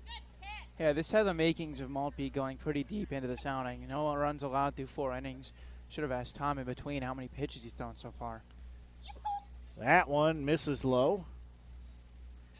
As taking a look at the schedule, 2 games last night, 1 tonight. Tomorrow we're at Sedalia, then at St. Joe, then at Joplin, then Monday we're hosting Nevada, then at Nevada on Tuesday, then at Sedalia next Wednesday. There's going to be a ball that's going to go foul down the first base line, so that'll put Barr down in the count at 1-2.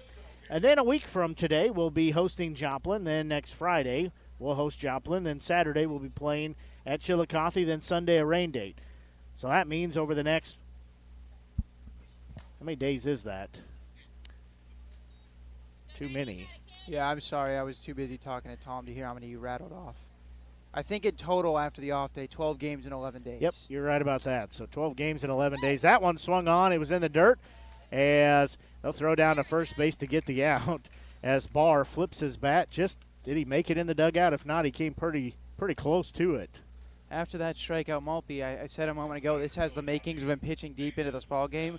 And out into the 5th, he's only throwing 65 pitches now after that strikeout. So you have to, I don't know exactly what the number is, but more often than not, it's right around triple digits. And so you have to think if he continues like this, we could see him push 7 or 8 innings. That one's going to be fouled out of place, so that'll put Cup down in the count at 0-1. That was an interesting start to that at bat for Cup. You see, he kind of held the bat out pointing towards the pitcher. I mean, he then straightened up afterwards, but it was shades of Kevin Euclid to start that batting stance. That one will be downstairs, even the count at 1-1.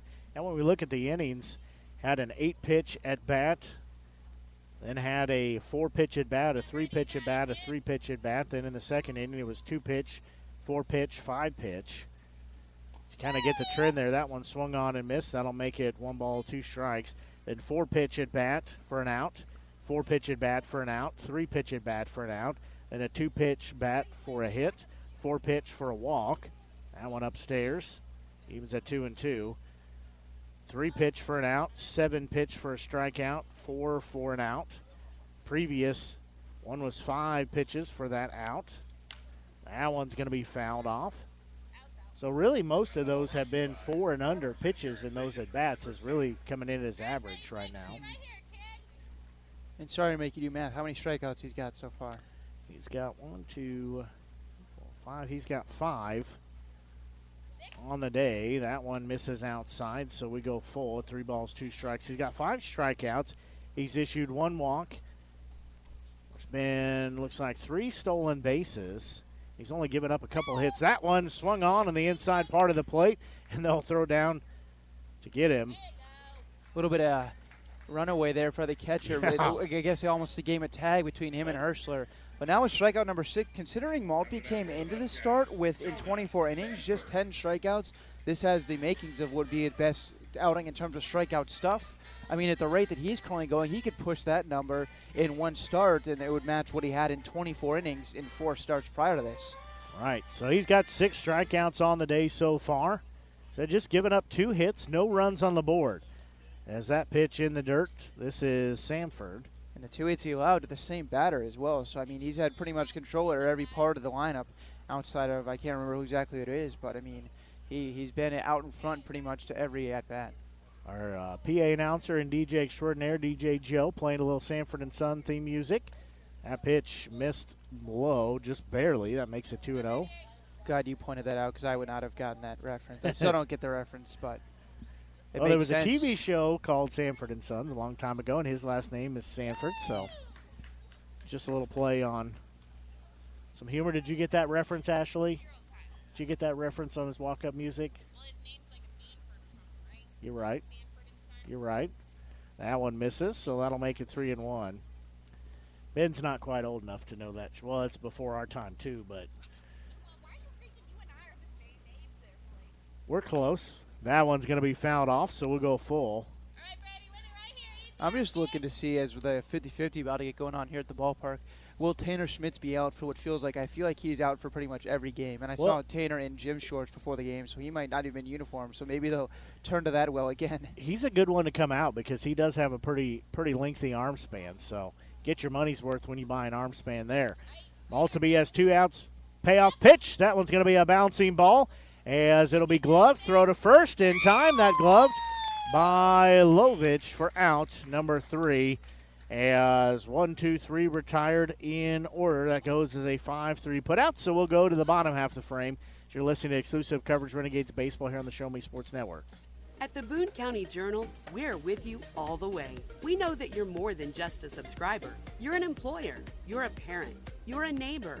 Most importantly, you're a community member. It's our goal to provide you with the latest news, sports, opinions, obituaries, classifieds, and more to keep you informed about your community. To find out more about the Boone County Journal or to subscribe, call 573-657-2334 or visit bocojoe.com. The Boone County Journal. We're with you all the way. At Centurion Cares, for more than 3 decades, their focus has been on exceeding customer expectations for contact center software solutions. Their innovative communication solutions include utility interactive voice response software that allows for smart communication features that let your utility deliver superior customer service 24/7. They also provide other streamlined services like automatic call distribution, automated customer callback, reporting, and quality assurance. To find out more about how Centurion Cares can help your business, call them at 727-421-5300 or look them up online at centurioncares.com. Centurion Cares, innovative communication solutions.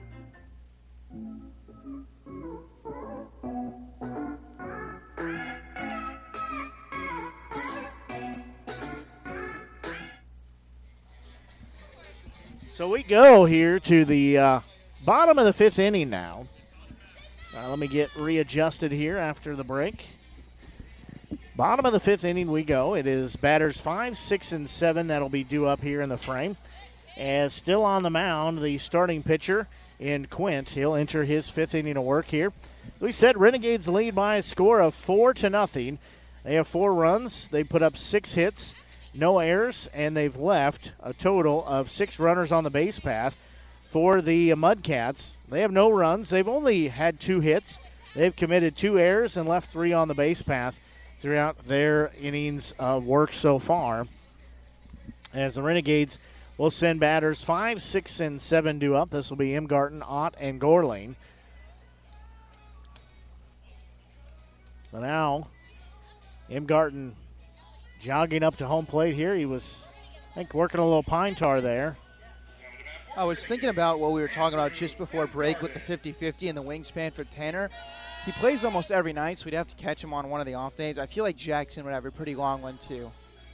Yeah, with him, we maybe, we switch it up and do like from his waist to his ankle or something, Yeah. give something, give the fans here maybe a few more tickets for their money. As we said, this will be Andrew Imgarten, the designated hitter, stepping in here to lead off the bottom of the fifth. First pitch from Quint, outside, ball one. So that'll be 1 ball and no strike count here as Quint. Still on the mound for the Mudcats. They're wearing those crimson uniform tops with the pinstripes on them and the gray pants. Pretty sharp-looking uniform. That one in the dirt as well. I'm a fan. I was a fan when we were there in Chillicothe. I can't remember. I think they wore the same jersey with white pants, maybe. I think so. But regardless, I'm a fan. They've got the Mudcats name across the chest in black, outlined in white. Same with the numeral on the back. 2-0 offering. That one's going to be a slow chopper. It'll be gloved by Quint at the mound. He'll throw to first for out number 1. Well, talking about the Mudcats, they called their home fan section, I heard a couple times while we were there, the Mudcat Nation. And Renegades having to go to Mudcat Nation last game of the regular season next week. But hopefully, for all intents and purposes, that's a meaningless game because the Renegades have already clinched a playoff spot. That's, I think, the goal. Even better, they already clinched the division, but that would take a pretty strong week upcoming. Yeah, not just that, but they'd have to have a pretty epic meltdown of some of the other teams in the South Division. So now this will be Colby Ott stepping in as first delivery he'll see from Quint is low at the ankles, ball 1. So he'll be heading the count at 1-0. For the Renegades, they're wearing their white jerseys with the Renegades and the Texas Tingo font across the chest and the navy lettering and the yellow or gold trim. That one misses as well. They also have the panels on the collarbone area going underneath the armpits and on the back too for the trim on it with white pants. Quint's 2-0 offering on its way. That one's going to be a bouncing ball foul. That goes down the third base line. So we'll go 2 balls, 1 strike. Talking about the current outlook of the Renegades and the standings, I mean, realistically, with about a little less than, or a little over a week to play, we could be looking at this thing being wrapped up by the middle of next week, even though it goes to next Saturday, because, and I'll finish after this next pitch. 2-1 offering on its way. That one inside and a bit high, so we'll go 3 balls, 1 strike. Because of the way the standings currently are, the Renegades are about 3 or so games behind both Joplin and Sedalia, but 4 games in front of Nevada. And with games against Nevada on Tuesday and Wednesday, I believe, the 2 days, I mean, there's a chance if the other 2 teams are hot, it's wrapped up by Wednesday. That one called strike 2, so we'll go full 3 balls, 2 strikes. Yeah, you're right about that. I mean, at this point, it's just a numbers game. And as long as we can match whatever Nevada does, Nevada wins, we got to win. If Nevada loses, then if we lose, it's not a problem. Or best yet is that one's going to be a walk issued, 1 out walk to Ott.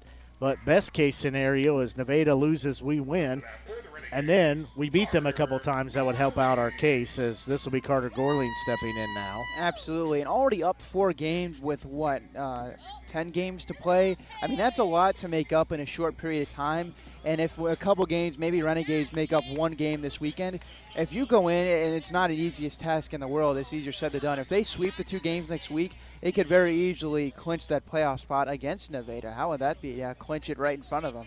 Yeah, and that's why those games last night were so important with the doubleheader action. Just one, obviously, to stay in winning ways and keep the win column alive. But that's what it's really going to come down to is in the South Division is just being just a little bit better than Nevada. That's what they've got to do, and so far they're on track to do that. I mean, after the first game when they had lost and fallen to just a 3-game lead over Nevada, to come back and win that second is so huge just because there's a giant difference, even though it doesn't sound like it, between leading a team by 4 games and 2 games. You can have 2 bad games in a row, and you have lost your lead in 48 hours. But you can have a bad week, go 2-4 in a week, and the other team would have to go a perfect, I believe, 6-0 to make up those 4 games. That math may be a little bit off. Regardless, it's tough to drop 4 games in a week, but yet 2 games there's a giant difference there, even though it doesn't seem like it. Right. The big thing there, as you said, is you obviously hold your own cards and you have your destiny, but you put that ball in play and you make the other team have to be perfect, and that's really hard to do. It's pitching change here. This will be Caleb Bergman will be on the mound now for the Mudcats. He's a right-handed pitcher here, so he'll come in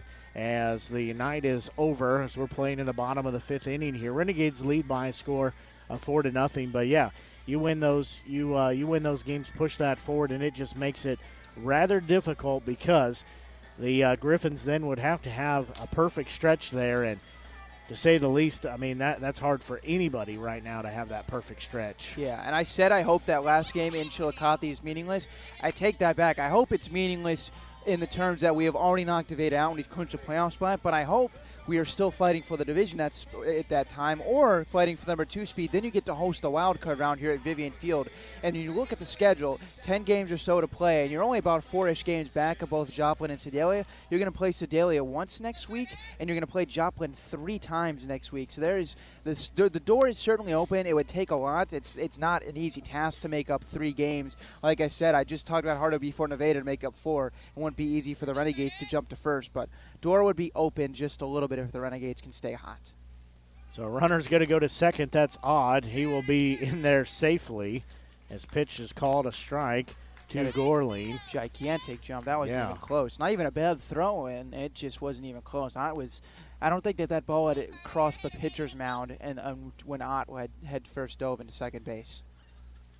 So Ott gets credit for a stolen base. Now Bergman will look back at second, check on Ott, his 0-1 delivery. That one's going to be a ball hit into the air. Center fielder coming in on it as he will make the grab for out number 2, as Ott had to stay at second base because that's pretty much, he's right into the buzzsaw there if he tries to go to third base.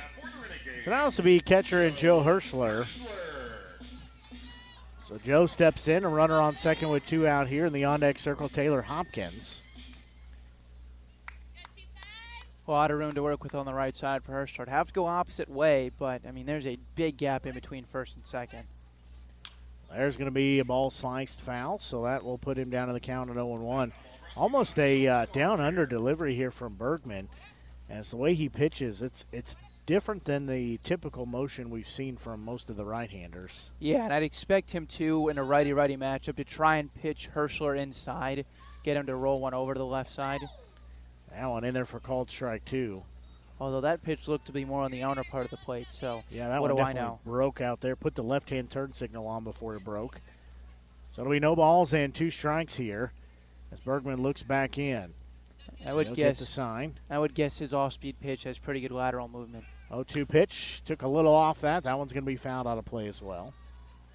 So it'll still be an 0-2 count here for Hirschler. Interested to see what Hirschler does now in a no-ball, 2-strike count. Took a couple of pitches, has now dug himself a hole. Not a whole lot of pressure in this situation. Obviously, you want to drive in the run, but you're up 4-0. Your starting pitcher's in control. I don't think he's feeling a whole lot right now. 0-2 offering. That one's going to be fouled straight back to us, so we'll do it again. Still at 0-2. Yeah, if he's able to get on underneath that pitch, that ball is headed to left field, but just gets on top of it and fouls it straight back.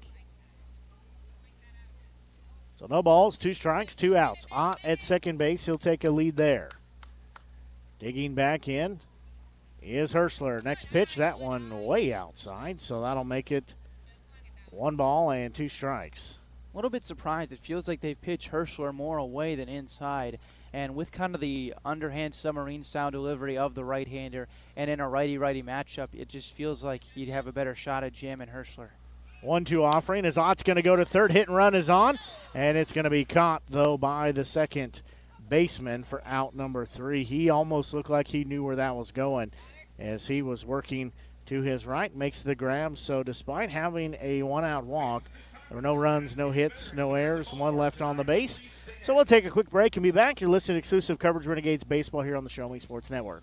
When things come out of left field, having a game plan matters. Farmers Insurance has over 90 years of experience helping people play through every stage of the game. We've seen almost everything, so we know how to cover almost anything. Talk to Farmers Agent Christopher Scott at 573-896-0131 to see how I can help you stay in the game. That's Christopher Scott at 573-896-0131.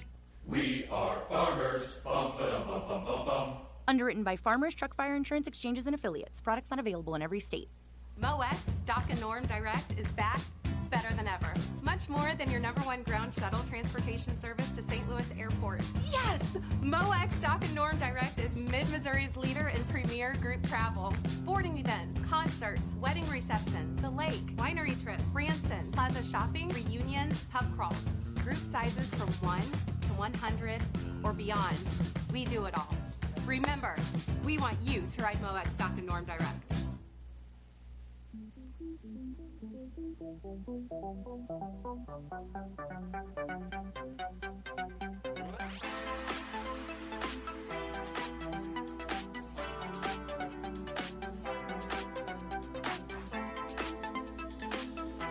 We go here to the sixth inning of work.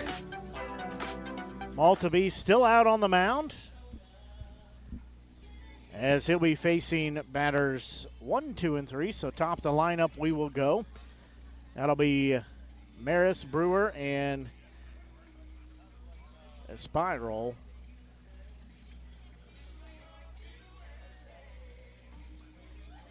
And just had our salute to our veterans and our military personnel.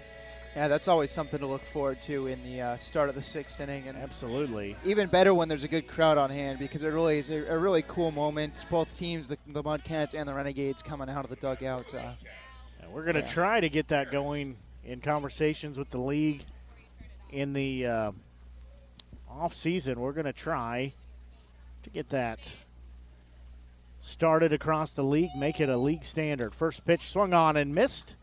Maris brought his dancing shoes there as he swung at that, then took a couple of cha-chas across home plate.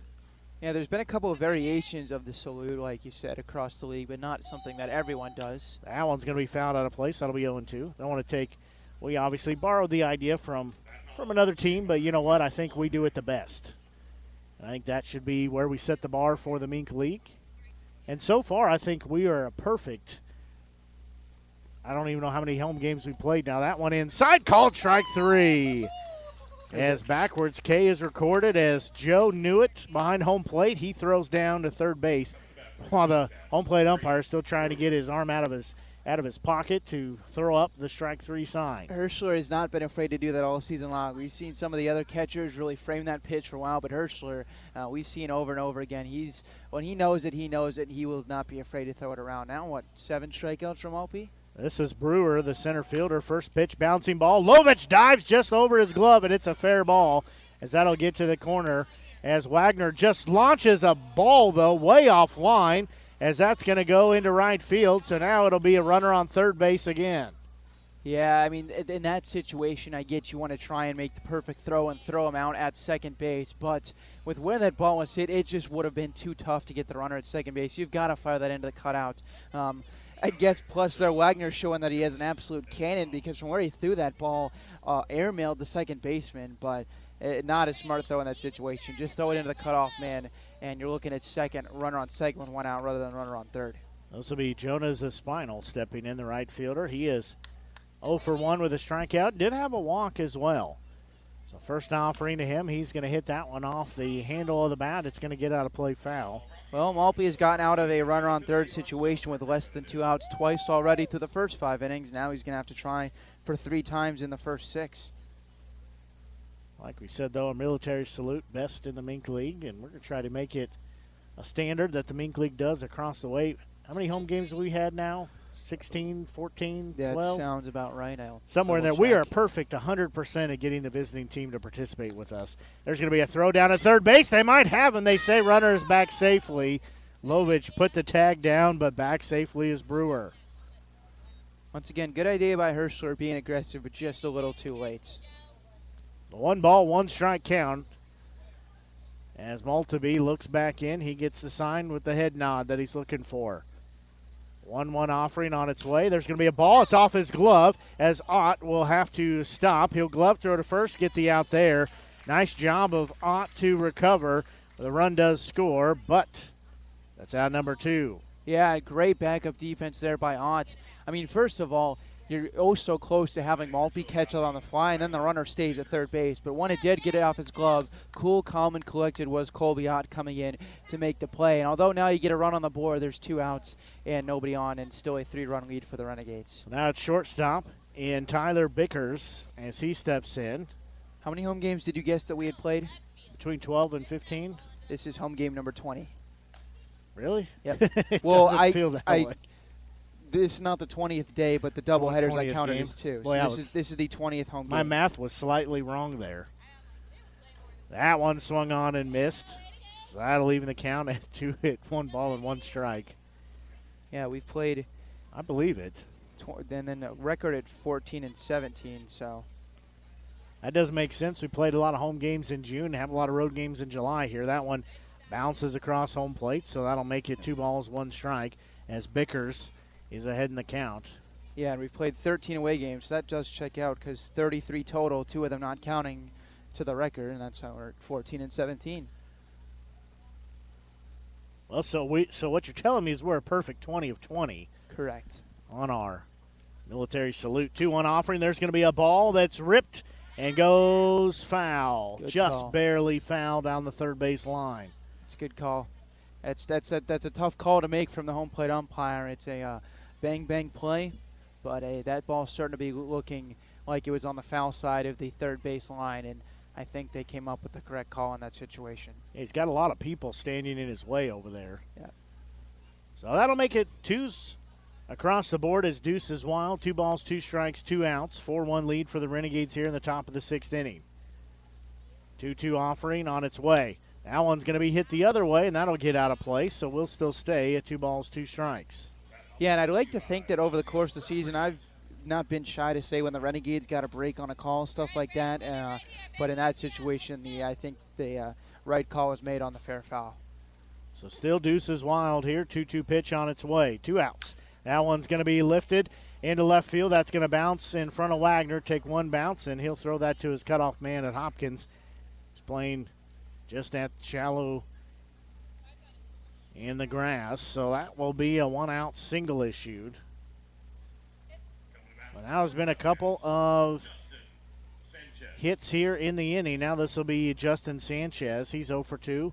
Popped out to second baseman, struck out with a backwards K his last at bat. Well, good thing from Maltby, although he has given up the couple hits this inning and the 1 run, still up 4-1, and you need just 1 more out here. 2 outs, runner on first base. You just got to make 1 pitch, and this inning's over. That pitch outside and low ball 1.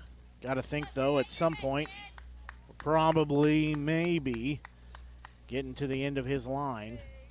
I think if you retire this next batter relatively quickly, maybe we see him for the 7th. There's going to be a ball that's lifted into center field.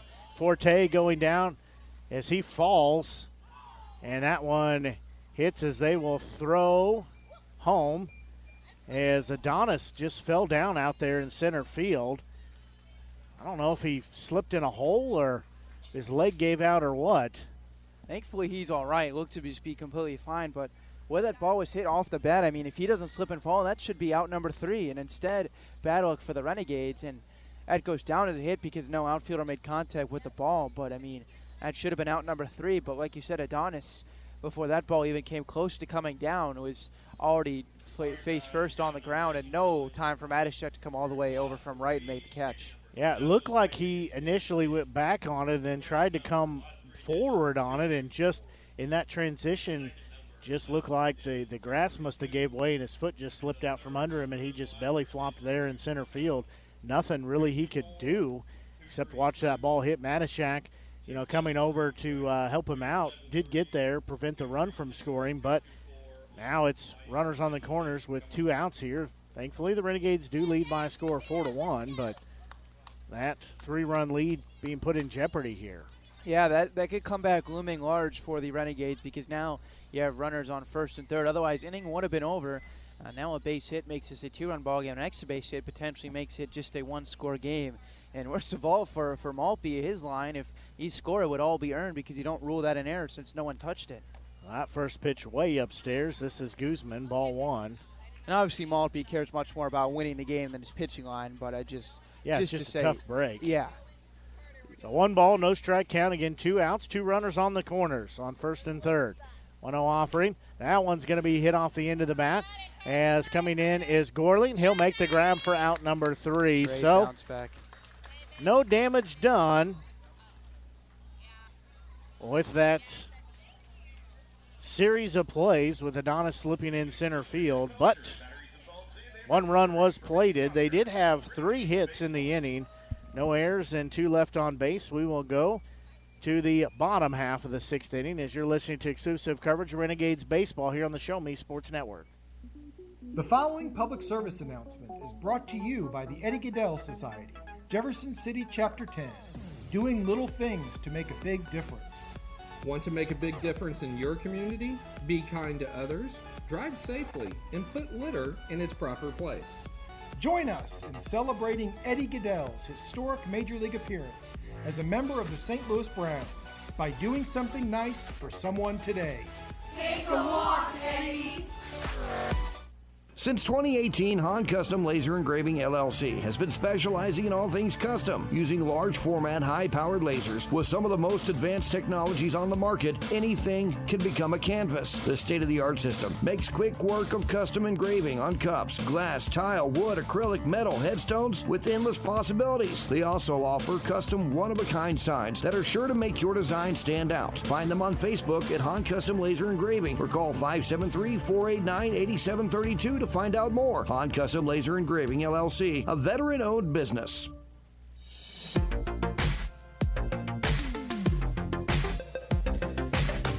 We go to the bottom of the 6th inning now as the Renegades work around. Maltby works around having a couple of base runners there. As this will be batters 9, 1, and 2 will be due up. This will be Hopkins, then Forte, and Wagner will be the 3 due up. So Hopkins stepping in. Bergman looks in, gets the sign. First offering. There's a big swing and a miss for strike 1 by Hopkins. By the way, what was the prize for that in-between inning game? What would I have won? That was the easiest game I've ever played. Probably a spin at the prize wheel, maybe? I don't know. I should have sprinted over the tent. I guess the walk-up song in 0.5 seconds. Oh, an offering on its way. That one's going to get by everybody, so I'll leave the count at 1-1. See, I think Joe should have played a little trick.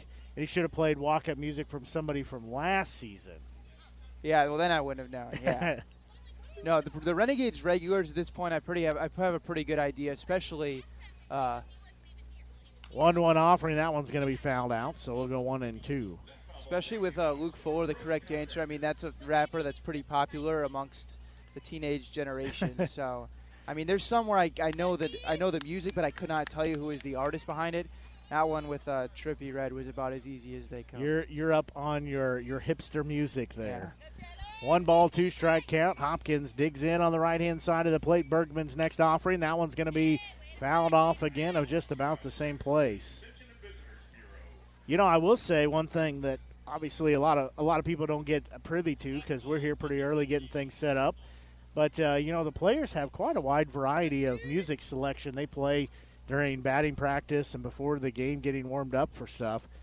It ranges a lot of different genres. 1-2 offering. Hopkins is going to hit that one on the button to left field, and that is going to be foul.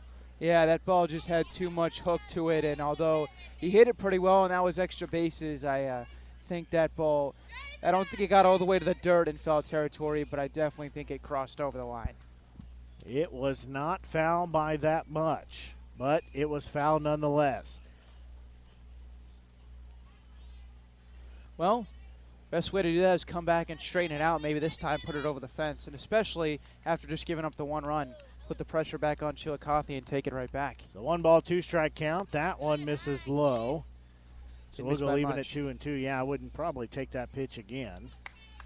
I'm surprised too. I mean, Jack Matashek, I think, would like a word based on that call not going for strike 3. I think you're right about that. So 2 balls, 2 strike. Bergman looks back in. He gets the sign from Cup behind home plate. Hopkins asks for time. It's granted. He said the pitcher took too long. He wanted to step out and work a little pine tar on those red batting gloves. Now he steps back in. Bergman again, same sign, 2-2 offering on its way. That one's fouled off. We'll do it again. This upcoming pitch, this is the 8th pitch of the at-bat. the very least for Hopkins, even if he does not get on, to work an at-bat that's closed in on double digits to lead off an inning, I'm sure has got to be a good sign for the Renegades in terms of their chance to scoring a run. There's some innings where relievers go only throwing 8 or 9 pitches. So 2-2 pitch again on its way. That one's going to be hit off the end of the bat. Second baseman will go back. He'll make the grab for out number 1, as that will retire Hopkins for out. Thought off the bat we may have had a broken one, but it looks like that bat is all right. Wagner's checking it out. Looks to be all right. Yeah, I thought he was going to have to give our friends a call at Walkoff Wood Bat Company, handcrafted right here in Missouri. Walkoff Wood Bat Company bats are made with premium grade maple, ash, and birch, fully customizable to make yours truly. This will be Adonis Forte stepping in. From the length and the weight to the barrel and the handle color, customize it with every feature that you want in your wood bat, including personalized engraving. Has a 45-day warranty. In addition to selling custom handcrafted bats, they also have a selection of bat accessories, including lizard skin bat grips and batting gloves. No offering. That one's going to be hit off the end of the bat. Center fielder going back on it, still going back, and he will make the grab at the warning track for out number 2. Yeah, Forte not necessarily known for the power this season. That's about a well-hit ball as I think I've seen him hit, especially opposite way to send that to the warning track. He gave that ball a pretty good ride, and maybe on a night with a little more wind, that maybe has enough to get out of here. To find your confidence at the plate, give Walkoff Wood Bat Company a call at 816-261-1014 or visit wowbats.com. So Wagner steps in now with 2 outs here in the bottom of the 6th inning. Renegades have had 2 well-hit balls this inning. Unfortunately, they have nothing to show for it because Hopkins went foul on and Forte was caught. First pitch called, strike 1 on the inside part of the plate, so Wagner will be down in the count at 0-1. You sending Maltby back out for the 7th inning in a 4-1 game? That's why I'm not the coach, because I don't know. I don't know what the right decision is for what they should do. That one's going to be outside. Makes it 1 ball, 1 strike. You would think closer Tanner Schmitz would be available, especially after not pitching last night. He was in gym shorts when the national anthem went on, but I'd assume as a reliever, I mean, he doesn't have to be ready to go the whole game, especially when he knows he's not coming in unless it's late and close. 1-1 offering. That one's going to be fouled off. I think if you go reliever or even stretch one more out of Maltby, then I think you turn to your best reliever and closer for the 8th and the 9th. Yeah, I think I'd send Maltby out, let him have another time. But if you sense him getting behind in counts or give up a couple back-to-back hits, I think you got to make the change and limit the damage there. 1-2 offering. That one's going to be fouled back, so we'll still stay at 1-2 as Wagner fouls that one straight back into the protective netting back here. So. Best case scenario is Renegades add on a couple runs. Then you don't even have to worry about it like last night where they pushed across 5 in the last inning at the plate. But at least here in the bottom of the 6th inning, doesn't look like they've got much going. So 1-2 offering. That one's outside, so we'll even it at 2 balls, 2 strikes. Jack Matashak in the on-deck circle. He is 1 for 3, has 2 strikeouts, has a double to his credit today. Both those strikeouts, though, were suspect at best. They were called looking on strike 3. That one, same location, so Wagner gets rung up with the backwards K. Him and Matashak probably going to have a discussion about that location of those pitches. So we'll go to the next inning as we'll take a quick break, and Maltby comes trying to come out here, so we'll take a break and be back. You're listening to exclusive coverage Renegades Baseball here on the Show Me Sports Network. Hi, this is Nick Hoslag, owner of Hoslag Landscape and Design. Every day, my highly trained team of experts works hard to give you the outdoor living area you've been dreaming of. By focusing solely on landscaping and hardscape construction, this has made us the preferred landscape and design company serving Jefferson City and the central Missouri area. Thank you for all your continued support in voting us as winners of the Reader's Choice Awards and Jefferson City's Best multiple years running. When you are ready to begin your dream outdoor project, call us at 573-301-9464 to schedule an estimate or visit hoslaglandscape.com. Last Sentinel Firearms is your federally licensed and registered Type 7 FFL manufacturer dealer in Missouri, providing quality products to all types of sports enthusiasts, law enforcement, and individuals across the nation. Orders are currently being fulfilled, offering custom-built pistols and rifles from the AR platform made right here in Missouri. Visit their website at lastsentinelfirearms.com or call them at 417-684-7202 to find out what they've got for you. Last Sentinel Firearms, you are your last line of defense.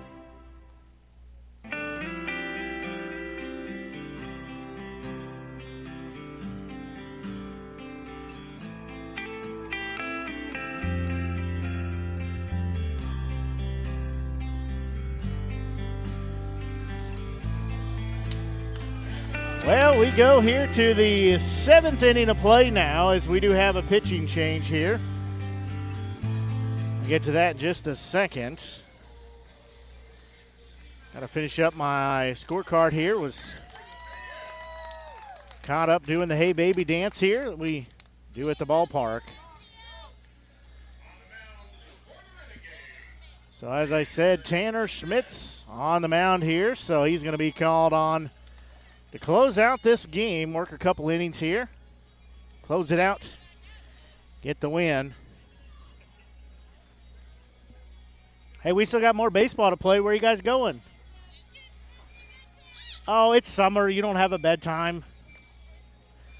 So on the mound here, as we said, Tanner Schmitz, 6 foot, 150-pound freshman. He is from here in Jefferson City, plays at Mineral Area Community College. He is a right-handed pitcher. So he comes out here, as it'll be batters 7, 8, and 9 that he will face here. Now we have a pinch hitter.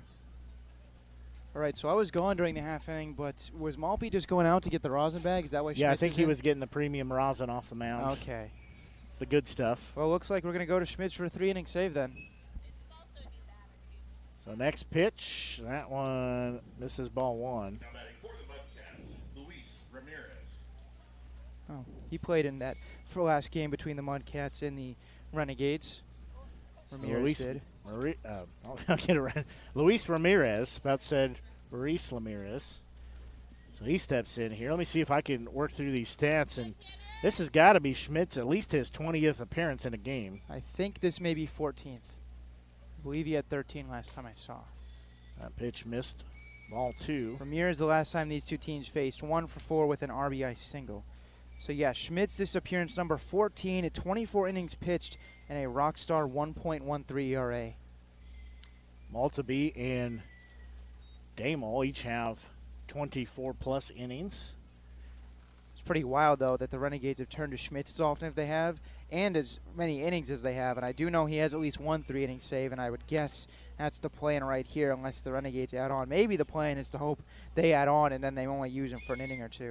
Well, I think we talked about, I don't know if we talked about it on the air, but at least off air, that there's a chance he might have 20 appearances or thereabouts by the time our season is over, which he's on track to do that, and really he's done quite well in all these appearances.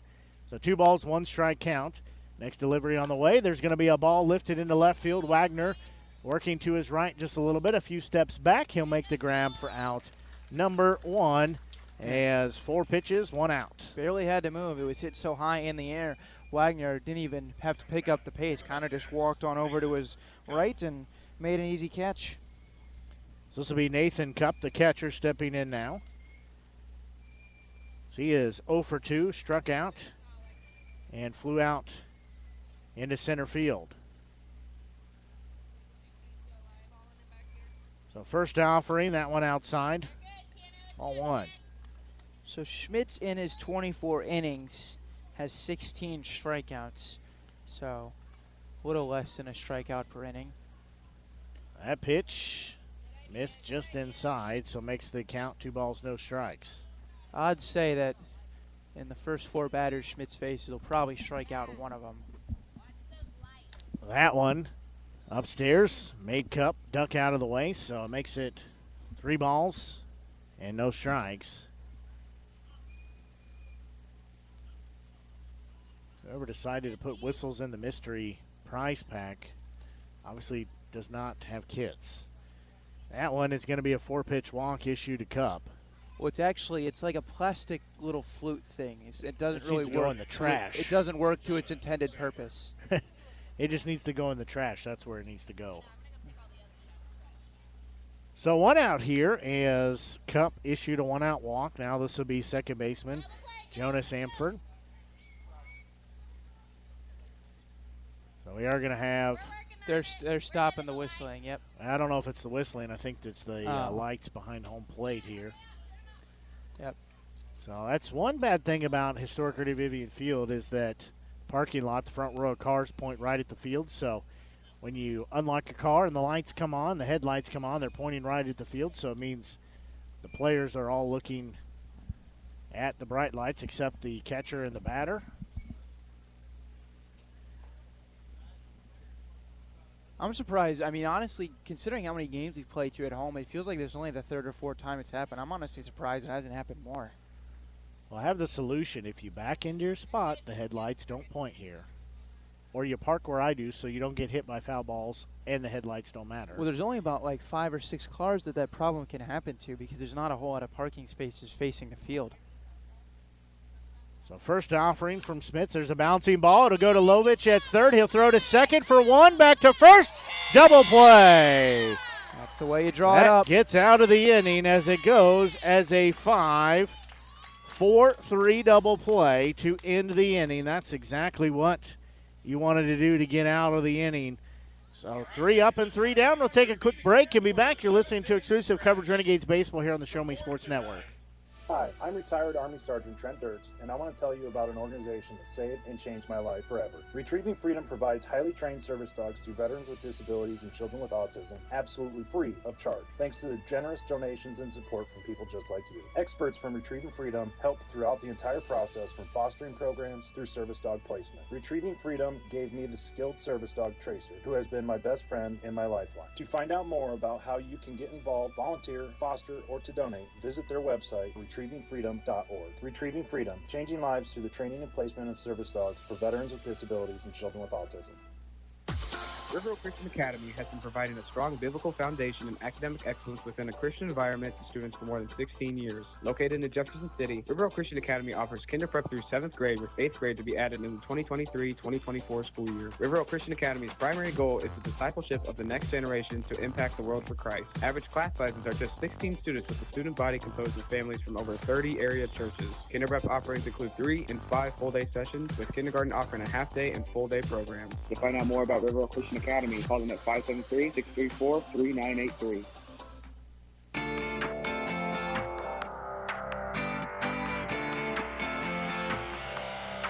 We go here to the bottom of the 7th inning.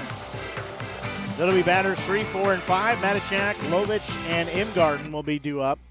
Really, this is that point in the game where the Renegades need to find a few insurance runs to help out their cause. I want to make a comment about Schmitz after that double play to end the inning. He waited till every last member of the Renegades defense had came off the field and gave a fist bump to all of them too. Hirschler, who was covering behind first base, had to jog all the way back, get his mask, and then Matishek coming all the way in from right field. Schmitz, the pitcher, kind of just giving props to his defense behind him.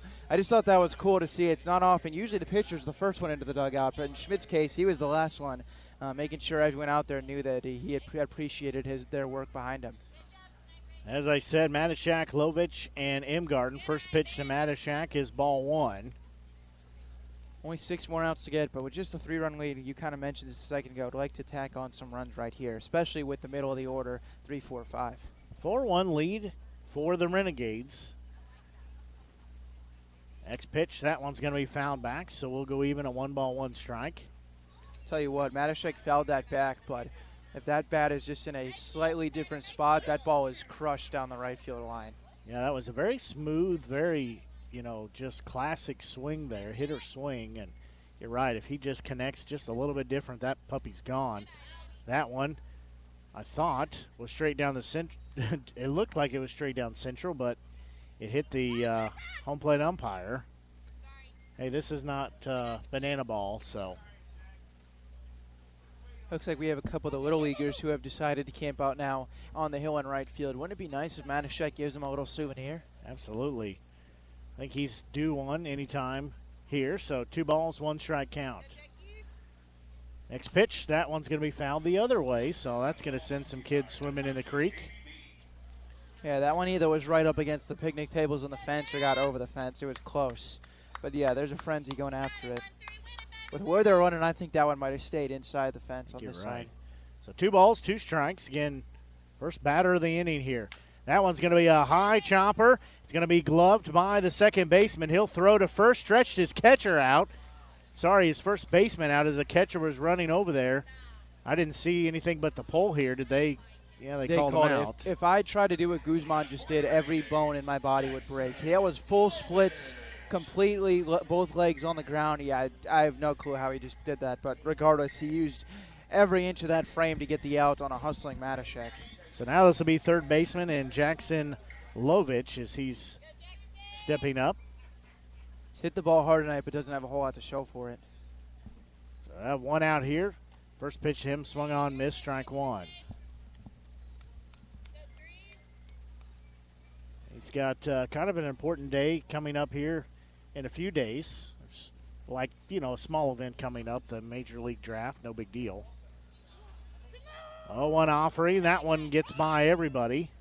Yeah, I'm sure there's quite a few people in the area who will be tuned into MLB Network on Sunday evening and into the next couple of days that follow. Lovich could very easily be looking at a couple hits and a couple RBIs tonight, and yet he sits here with nothing. 1-1 offering. He's going to foul that one. He's sitting an over, I believe. I know at least he's grounded out twice. He has a line on the ground out. Yep, popped out to center field, then popped out to the third baseman to hit into a 5-3. Okay, yep. So I just didn't remember the first at bat. So he's down to the count here, 1 ball, 2 strikes. Next pitch, that one swung on and missed, so he is retired. Away the strikeout for out number 2. Yeah, that was a good work to go with the off-speed pitch there. It looked like Lovich had gotten decent timing on the fastball, but then comes back off-speed and Lovich way out in front. Took a good cut at it, but was not going to catch up. Or it was he was thinking fastball. That's the best way to put it. So now it's to be designated hitter Andrew Imgarden. So 2 outs here as he steps in. His team leads by a score of 4-1. That pitch inside had to dance out of the way. So it'll be 1 ball, no strike count. Imgarden having a nice night at the plate. Had the 2 hits earlier. Did hit into 1-3 out his last time up, so he's 2 for 3. That pitch, that one's going to be a well-hit ball. Right fielder going back on it. Still going back. He'll make the grab for out number 3. Wasn't pretty, but he made the catch. So 3 up and 3 down. We'll go to the 8th inning here as you're listening to exclusive coverage Renegades baseball here on the Show Me Sports Network.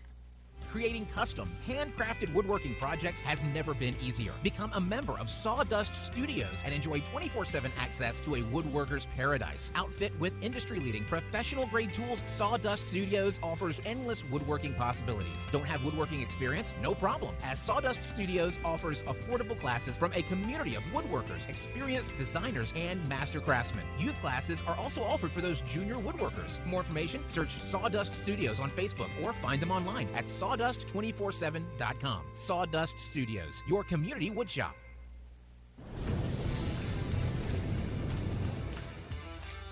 We are State Tech.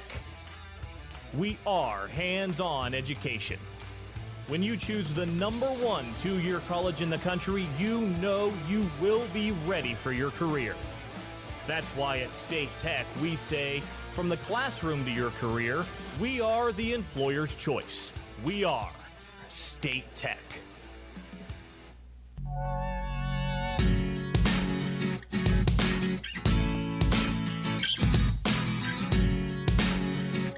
To the top of the 8th inning now. As Tanner Schmidt's still on the mound here.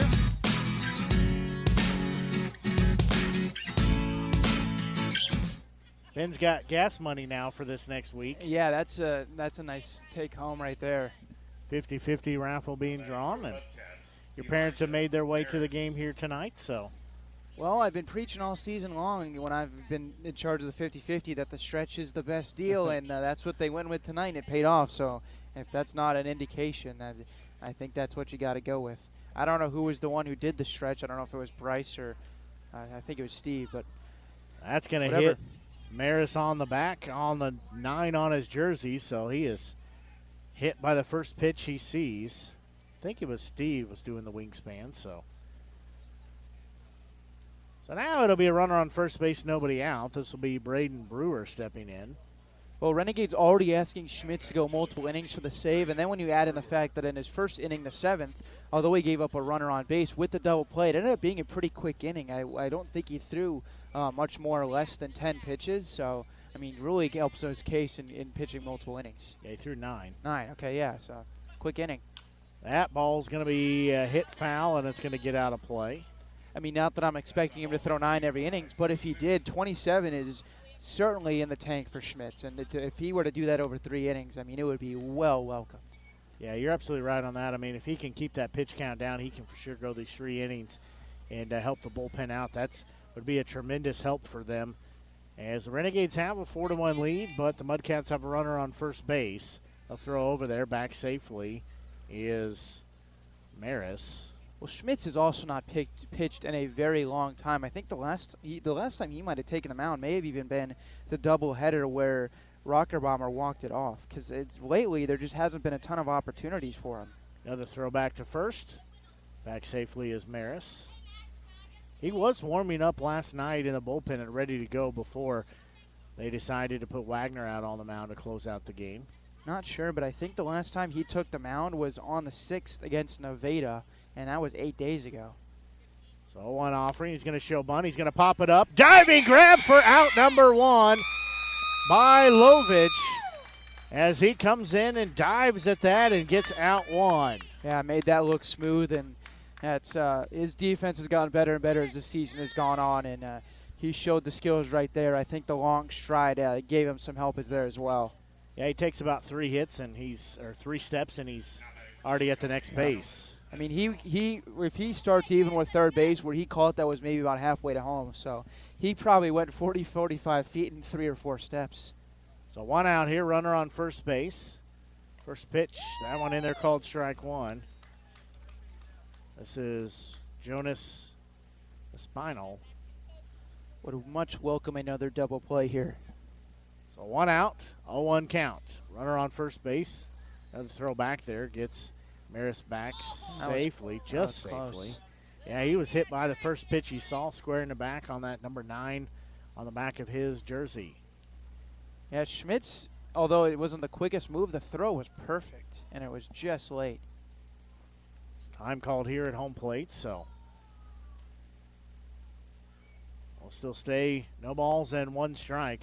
Again, good crowd has made their way out to the ballpark here this thankful Thursday. Here the 14th of July. There's going to be a ball that's going to go foul.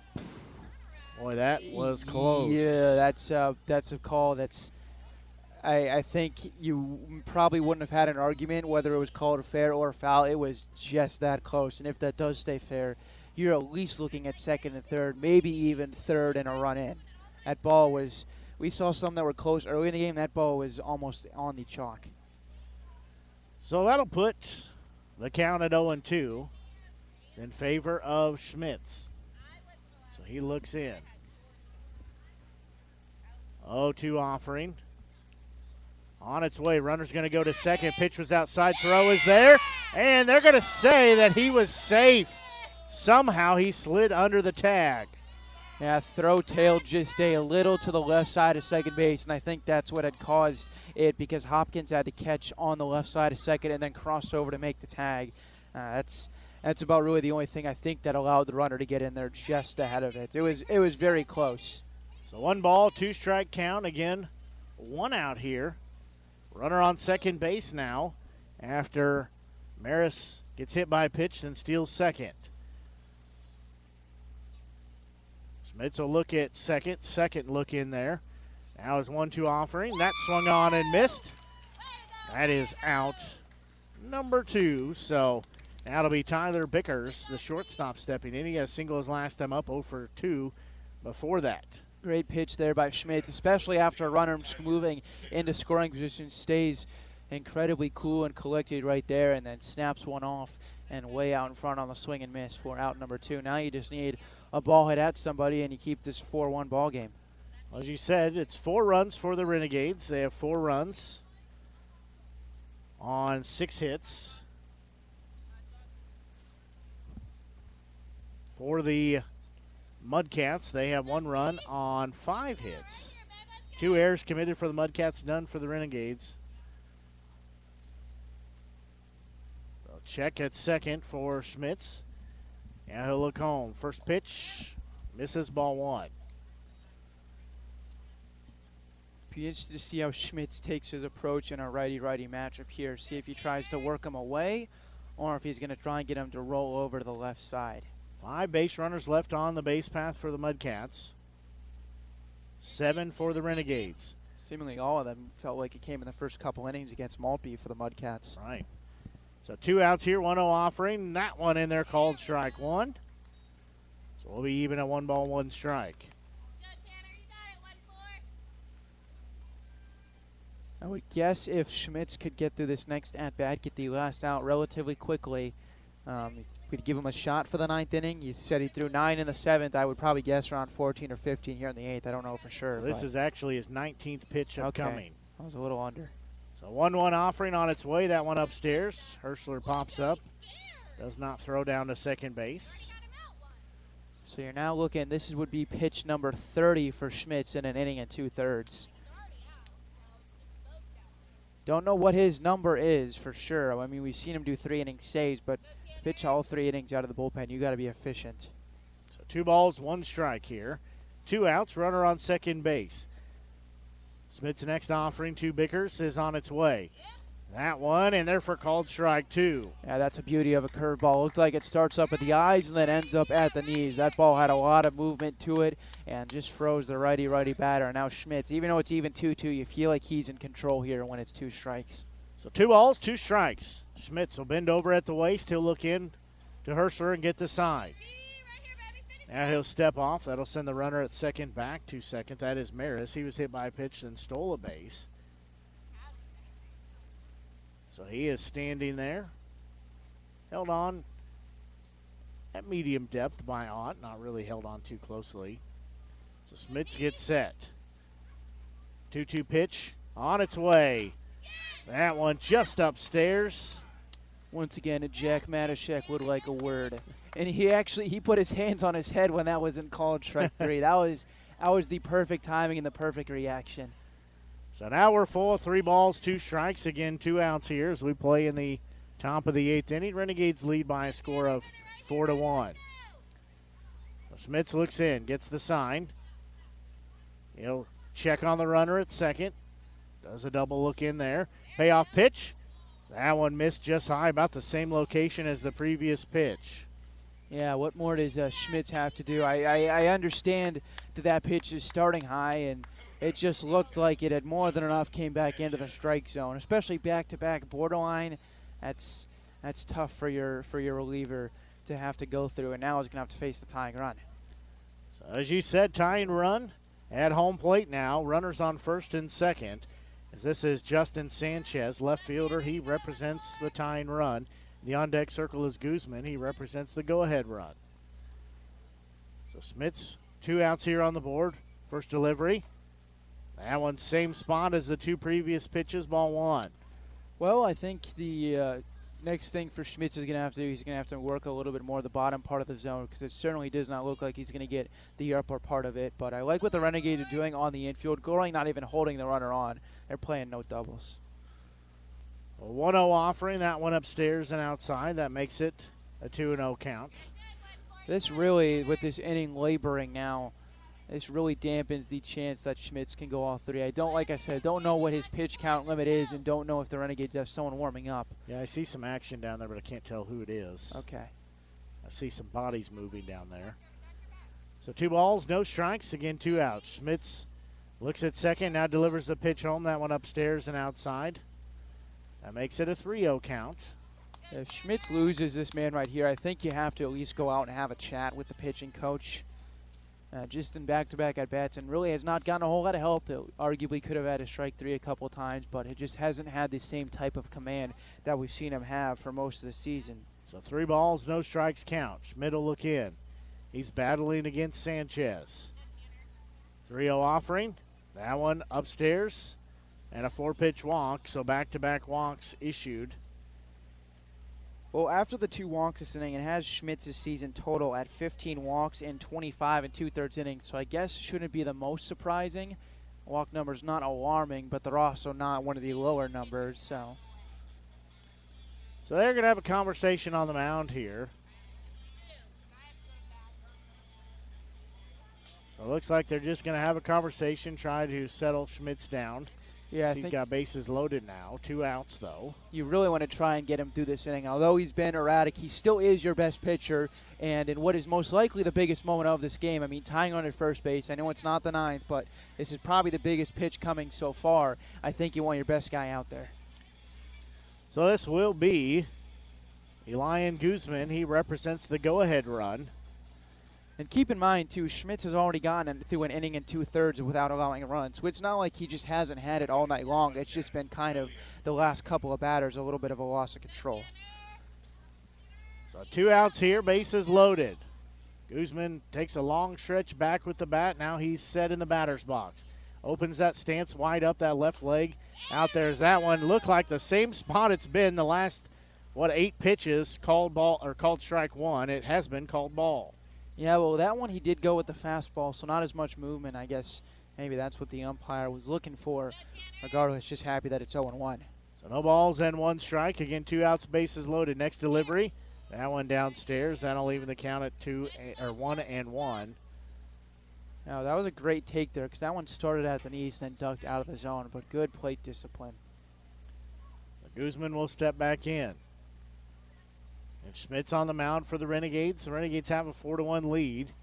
They're trying to preserve it here, but the base is loaded. Guzman asks for time. It's granted. I don't know. Guzman is still standing right now after that stretch he did about an inning or so ago at first base. So 1 ball, 1 strike count.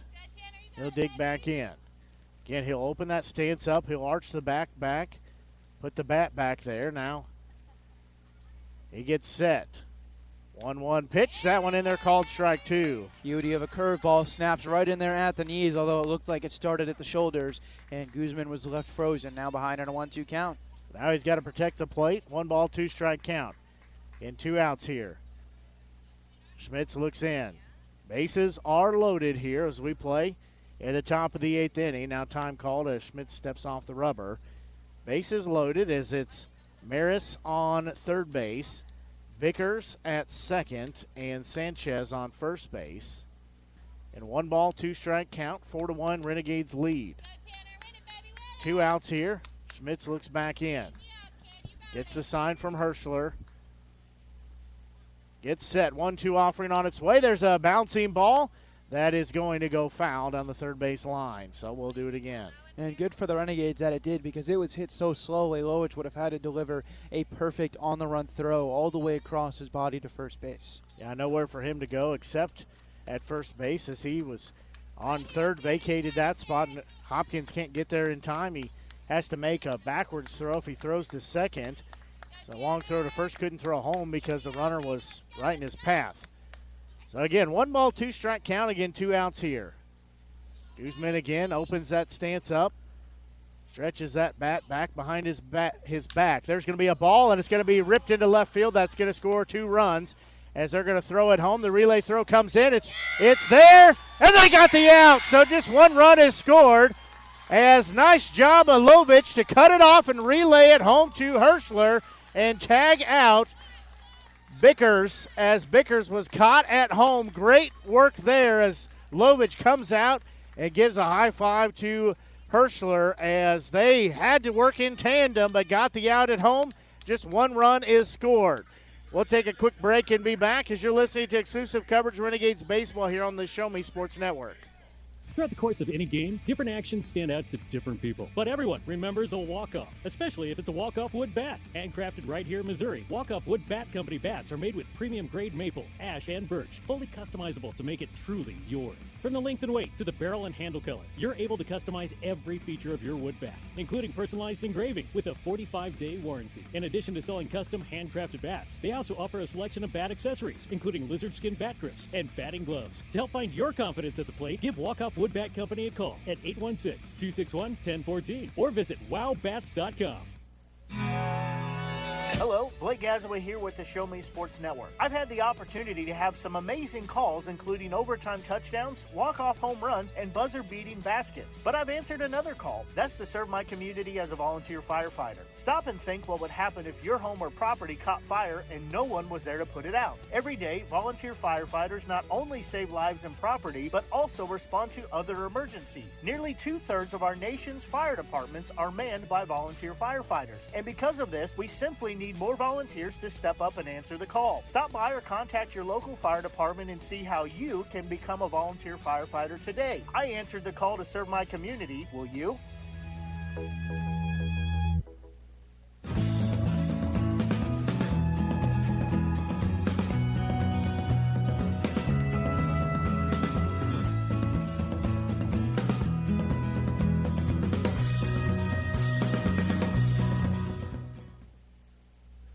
We go here to the bottom of the 8th inning. It'll be batters 6, 7, and 8 will be due up. This will be second baseman and Colby Yonth, and first baseman Carter Gorling, and catcher Joe Hirschler will be the 3 that are due up.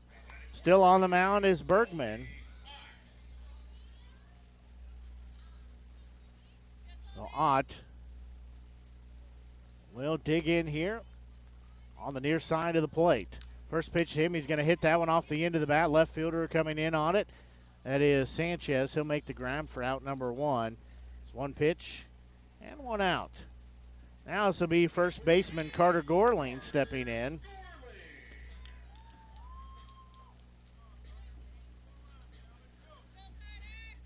So Gorling steps in here.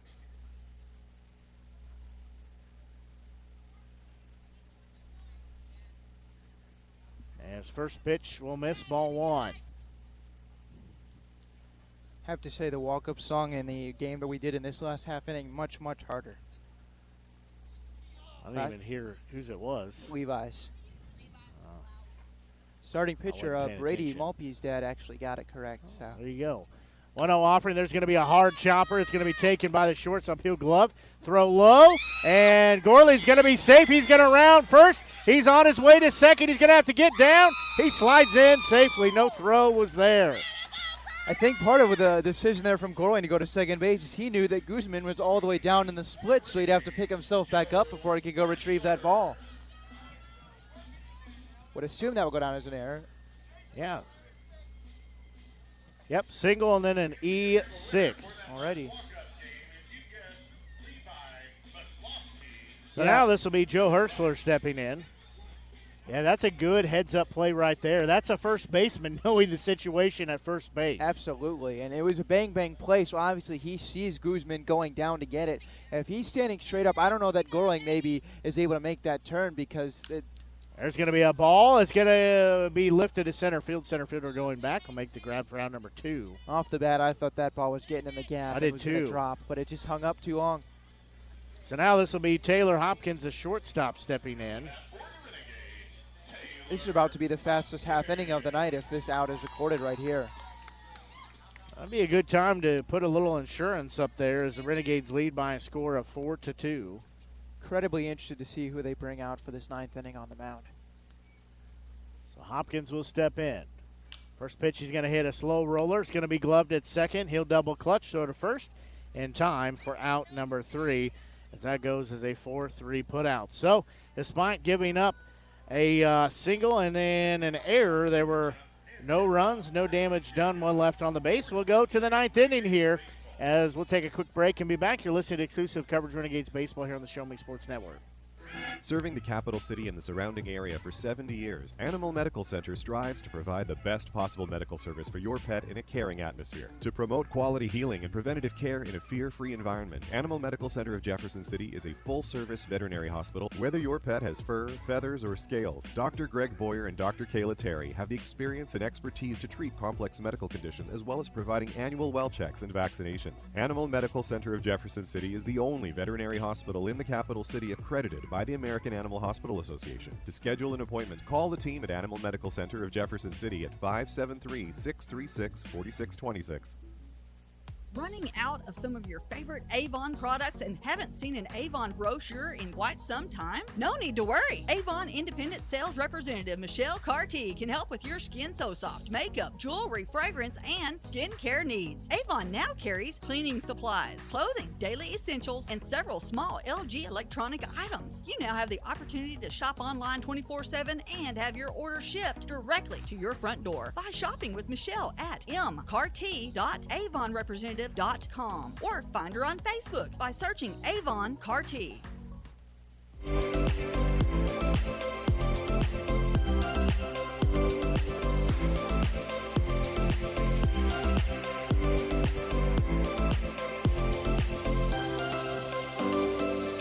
We go here to the top of the 9th inning as Tanner Schmitz on the mound here trying to get the game closed out. He's 3 outs away. His team has a 4-2 lead.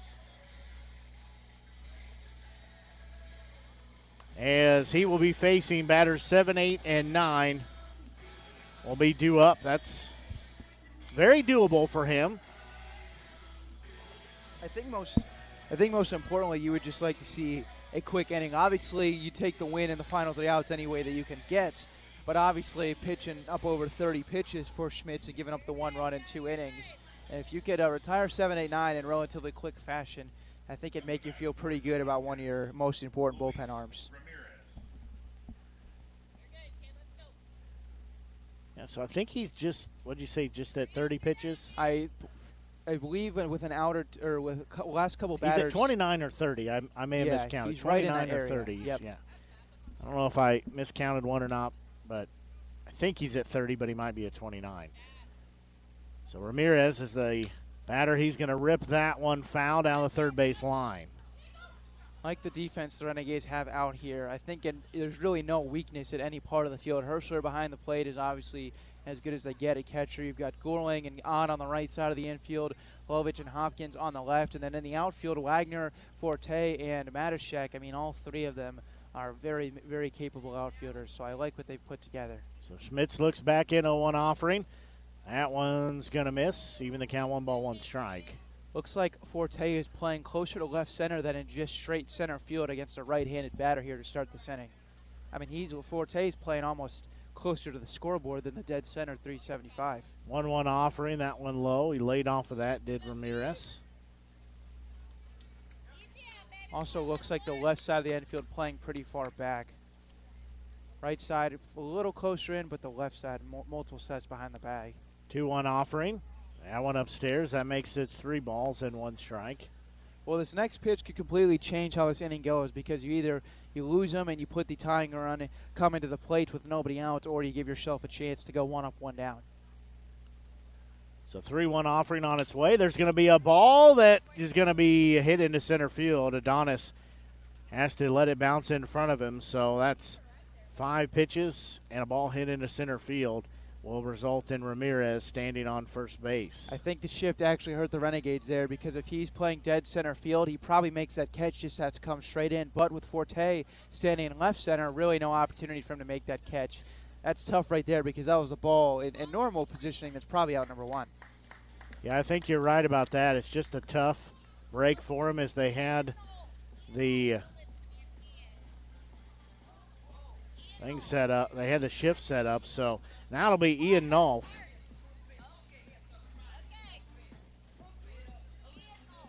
So Ian Nolf will be the new pitcher on the mound. This is by far going to be the biggest situation for Nolf coming in, I'll tell you that much. I mean, seen him pitch a couple times in exhibition games, but in the 2 appearances that he's made in league games, pitched an inning and 2/3 of strong baseball, giving up just 2 hits and no runs, but none of those 2 other appearances were as big a spot as this one, and that's for sure. Ian Nolf, 6'2", 190-pound freshman.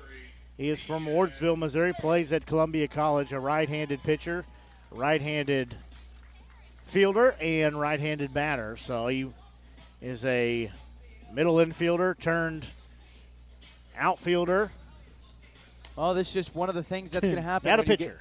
get late into the Mink League season, and with the fact that they're about to play so many games. I mean, you've used a couple of your better pitchers the last couple nights. Shreves was good last night. They used Wagner, I guess, he's starting to put himself into that conversation than Schmitz tonight. And then now I'm going to turn to, not to discredit anything that Nolf has done, but he just hasn't pitched in as big of a situation as this. I feel like most often we've seen him in kind of much more less pressure situations. So it's a 4-2 lead. Renegades over the Mudcats as we play here. And pitching change has Ian Nolf on the mound for the Renegades.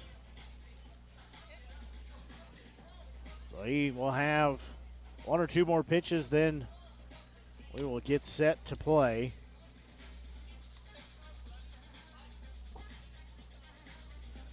Interesting to know how likely it is that Nolf draws up a ground ball here. Like I said, in the inning and 2/3, giving up 2 hits and 1 walk. He has faced 6 batters, and the batters are hitting .333 against him. Obviously, incredibly small sample size, but like I've said a couple times now, by far the biggest appearance that he will be making on that pitching mound for the Renegades. Interesting decision to give the keys to him right here, but if it comes through successful, this could be maybe a springboard into an even bigger opportunity on the mound to end the season. So this is Nathan Cupp due up. He hit into a double play his last time up, struck out, popped out to center field as well. So he's 0 for 3. First pitch, that one in there called strike 1. And runner on first base, that's Ramirez. A 4-2 Renegades lead. Nolf called in to close out the game here, looking for the final 3 outs. He'll snap throw to first base, back safely is Ramirez. Not a bad idea there, just with the throw pretty much going right to Gorling's chest. If they're going to have a shot at picking him off right there, that throw's basically got to be on the bag. That one a whole lot closer, but Ramirez back safely. Good snap throw there. Both of those have been looking pretty good by Nolf. Yeah, it just has to be, the throw just has to come a little bit lower, and obviously you very much risk throwing it away, and then you put a runner in scoring position, so it's a tough balance to find right there. 0-1 offering, that one upstairs. Herschler comes up but does not throw down to first base. That leaves the count 1 ball and 1 strike. I wouldn't think that the Mudcats would be inclined to put a runner in motion here. It would potentially keep you out of a double play, but the tying run's at the plate, not on base. So he is going to steal second. There's going to be a throw down there, and he's safe, so stolen base. That's about as good of an announcer jinx as you can get. He take second pitch, the pitch after I had talked about how they wouldn't put him in motion. But now very large because it takes away the double play opportunity, and although not the tying run, still a looming presence out there at second. So now Ramirez moved to second base as Cupp will have a 2-1 count on him. Nolf will look at second. Now that pitch upstairs, so that makes it 3 balls and 1 strike.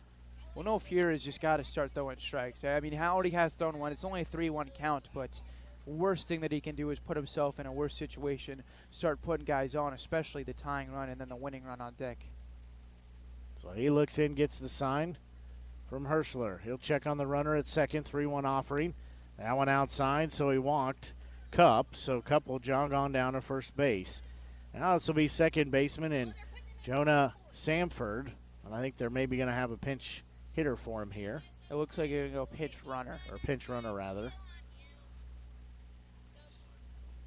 But I guess Samford's still hitting here. Looks like him, but we've definitely got a pinch runner at first. It would take some kind of move here to put them both in motion, I'll say that much. That'd be a good time for a triple play. Yeah, we've seen only a couple of those turned. I think one turned on the Renegades. I don't know if the Renegades themselves have turned one. So Samford will step in here. He also, actually, he was the one that hit into the double play. Nolf looks in, he'll show bunt. He'll pop it foul, and it's going to get into the net, so no play there for Herschler. Would expect him to try and do the same here, only an 0-1 count.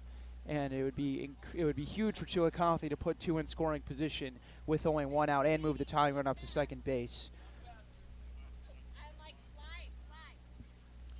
Got Gorling in at the corner at first, and same with Lovich at third, although he's not as far in. Yeah, he really can't come crashing down there too much. So no balls and 1 strike. Again, nobody out here. Nolf looks in, checks the runner at second. He'll Look in again, third look in. Now showing bunt is Samford. That pitch called strike 2. That's a huge difference this at bat because pulling back and then getting the strike call now essentially takes away the attempt at a bunt. You're not going to do it with 2 strikes, but if that one had been called ball 1-1, you still give Samford another shot to lay one down. Now you can almost essentially eliminate, and I think the Renegades are thinking that as they have now pulled the corners back. Yeah, they put them back more towards a regular depth. Lovich still in a little bit at third. Nolf will look home, get the sign. He'll check on second. Second look in. 0-2 offering. That one just missed. So we'll go 1 ball, 2 strike. Definitely missed low and away, but it looks like Samford just started to offer at it.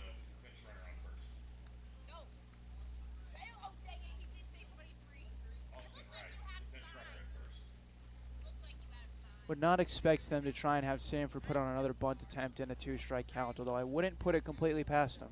So 1 ball, 2 strike count. Again, 2 runners on. That's on first and second. That one's going to be in there. Called strike 3. That is out number 1. That's a big out right there. Yeah, and Samford can't be feeling too good walking back to the dugout. An incredibly unproductive at-bat and puts the Mudcats in a much harder spot. Instead, if he gets the bunt down, it's second and third one out. But now, after the strikeout, it's first and second, and a ground ball here could potentially end it. So 1 out here. As runners on first and second again. This will be Elijah Maris, the designated hitter. Be a good time for him to get a ground ball here, double play. He'll swing and miss at that one, strike 1. Okay, great off-speed pitch there. Starts on the lower part of the plate and then just drops out of the strike zone. And Maris swung right over it for the first pitch of the at-bat. So he'll be down in the count at 0-1. Again, 1 out here. Renegades lead by a score of 4-2. Nolf looks back in. He'll get the sign. Check at second. A 1 offering. That one upstairs, so we'll go even at 1 ball and 1 strike. Didn't miss by much. If that thing comes just a little bit farther down, that finds its way into the strike zone. But when it crosses play almost at about the midsection or maybe a little higher, Maris just misses high. So Nolf will look in. He'll get set. Check on the runner again. Second look at second. 1-1 offering. That one upstairs and inside. Morris had to bail out of the way of that one. So that makes it 2 balls, 1 strike. Worst thing you could do here, except giving up a home run, would be to walk him low. You move the runner into scoring position and give yourself no out if Nolf were to lose control once again. Maris does represent the go-ahead run. 2-1 offering. That one down for called strike 2. Yeah, one more big pitch coming here to Nolf. You like to get him right here rather than make this a full count. Best thing would be you roll up a ground ball, but to strike out would be almost as good, get you out number 2 here in the 9th inning. So 2 balls, 2 strikes. Again, 1 out here. Nolf will look at second. 2-2 offering. That one, they say, he went around for out number 2. So big out right there. Yeah, incredible work and discipline by Nolf to come right back after 2 were on to strike out back-to-back batters. They've got him now 1 out away from putting this ball game in the record books. Now this is Braden Brewer, the center fielder. He is 3 for 4 with 2 doubles. Has a single as well and has a stolen base. He did pop out to third. Or actually not pop out. That was a line drive that Lovich caught at third base. So 2 outs here, runners on first and second. Nolf will look in. He'll get the sign. First offering on its way. That one swung on and missed for strike 1. Beauty of a curveball there. Starts at the hips and ends below the knees. That ball dropped completely off the table. Nolf has really found his stuff. Not that he was bad to the first batter he faced, but walked him, and since just came right back and looks to have full control over the strike zone. Well, if Nolf can find a way to get out of this inning and get the win, we might have to have him up as our player interview after the game. 0-1 offering. That one's going to be sliced foul, so he is 1 strike away from getting out of the game here. We won't have to play the bottom half of the frame as the Renegades fans get on their feet here and cheer him on as no balls and 2 strikes with 2 outs, 2 runners on. It's a 4-2 Renegades lead right now over the Mudcats. Brewer represents the go-ahead run. Nolf look in. He'll check it second. 0-2 offering on its way. That one's a bouncing ball. Hopkins is going to glove. He'll step on second for out number 3, and that will be a winner, as that will go as a 6 unassisted out at second base, and the Renegades win by a final of 4-2 as Ian Nolf comes in and pitches a fabulous top of the 9th inning. Works around, giving off a hit and a walk, and comes back to retire the next 3 batters and get the win for the Renegades as they win by a final of 4-2. Yeah, heck of a pitching performance there by Nolf. By far the biggest game he has pitched in so far on the mound. To come in and a save opportunity, already 1 runner on base, the tying run stepping in the box. I mean, that's no easy task whatsoever, and for him to do that completely is really a testament to how good that he has been all season long, and just adds more versatility to the Renegades lineup. You love to see that for Ian Nolf. We're going to take a quick break here, and then we'll be back, and hopefully we'll be joined by Ian Nolf as we'll take a break and be back. You're listening to exclusive coverage of Renegades baseball here on the Show Me Sports Network. Center Software Solutions. Their innovative communication solutions include utility interactive voice response software that allows for smart communication features that let your utility deliver superior customer service 24/7. They also provide other streamlined services like automatic call distribution, automated customer callback, reporting, and quality assurance. To find out more about how Centurion Cares can help your business, call them at 727-421-5300 or look them up online at centurioncares.com. Centurion Cares, innovative communication solutions. Well, the Renegades are able to get the win as they close out the night with a 4-2 victory over the Chillicothe Mudcats. We're joined by, I was going to say pitcher, infielder, everywhere, pretty much Mr. Utility, and Ian Nolf. And Ian, great job tonight on mound to close out the game. Thank you. It's something we haven't seen you pitch a whole lot, but you've done a great job at it. And how's it feel? I mean, it's good. Like, I didn't come in here as a pitcher, so like, we kind of just put me out there like when we need somebody to like fill in innings. And then I haven't hit that well this year, but like I've started to pitch good, so it's nice to be able to go out there and do something that I love and do it good. Well, leading up to the Renegade season, when was the last time that you saw much action from the mound? Maybe like a few innings the summer after my senior year. But I pitched like a little bit senior year high school, not a ton. And then like the summer a few times, kind of like this, but ever since then, none.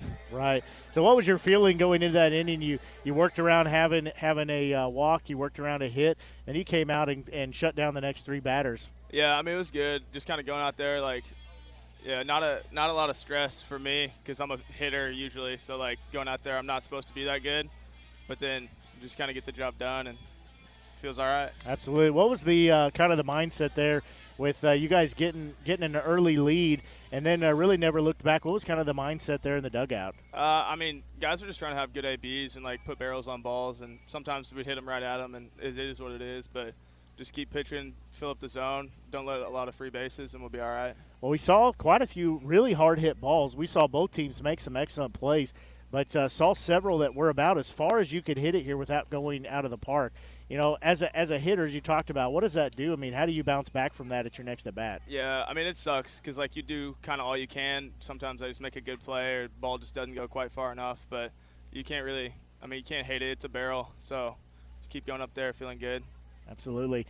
Well, I appreciate you coming up here and chatting with me, and as we said, you know, Mink League Baseball, a big key to success is having guys like yourself who can play in a couple different positions. Wagner, we saw him on the mound tonight. He was a player that wasn't brought in necessarily as a pitcher, but you guys are stepping up. You're making plays. You're going where it's needed, and that just helps overall that you guys are willing to do what it takes. Yeah, it's nice because, I mean, pitching runs short. People get hurt. People just go home just because, and people got to step up, especially towards the end. Absolutely. Yeah. Any final thoughts before you get out of here? Nah, I'm good. Good night. Good win. I appreciate it. Thank you, Thank sir. you. We'll let you go celebrate. I know you got some family here. You celebrate with the team, so appreciate you coming out here and go celebrate it. So great job there as coming in Ian Nolf on the mound to close out the game, gets the victory for the Renegades. Really, and it was one that, he had to work at. As I said, he gave up the single to lead off the inning, and then and then had a walk, but then shut the next 3 batters down, and that's really – I mean, that's what you got to do. Yeah, he was truly excellent, and that inning completely changed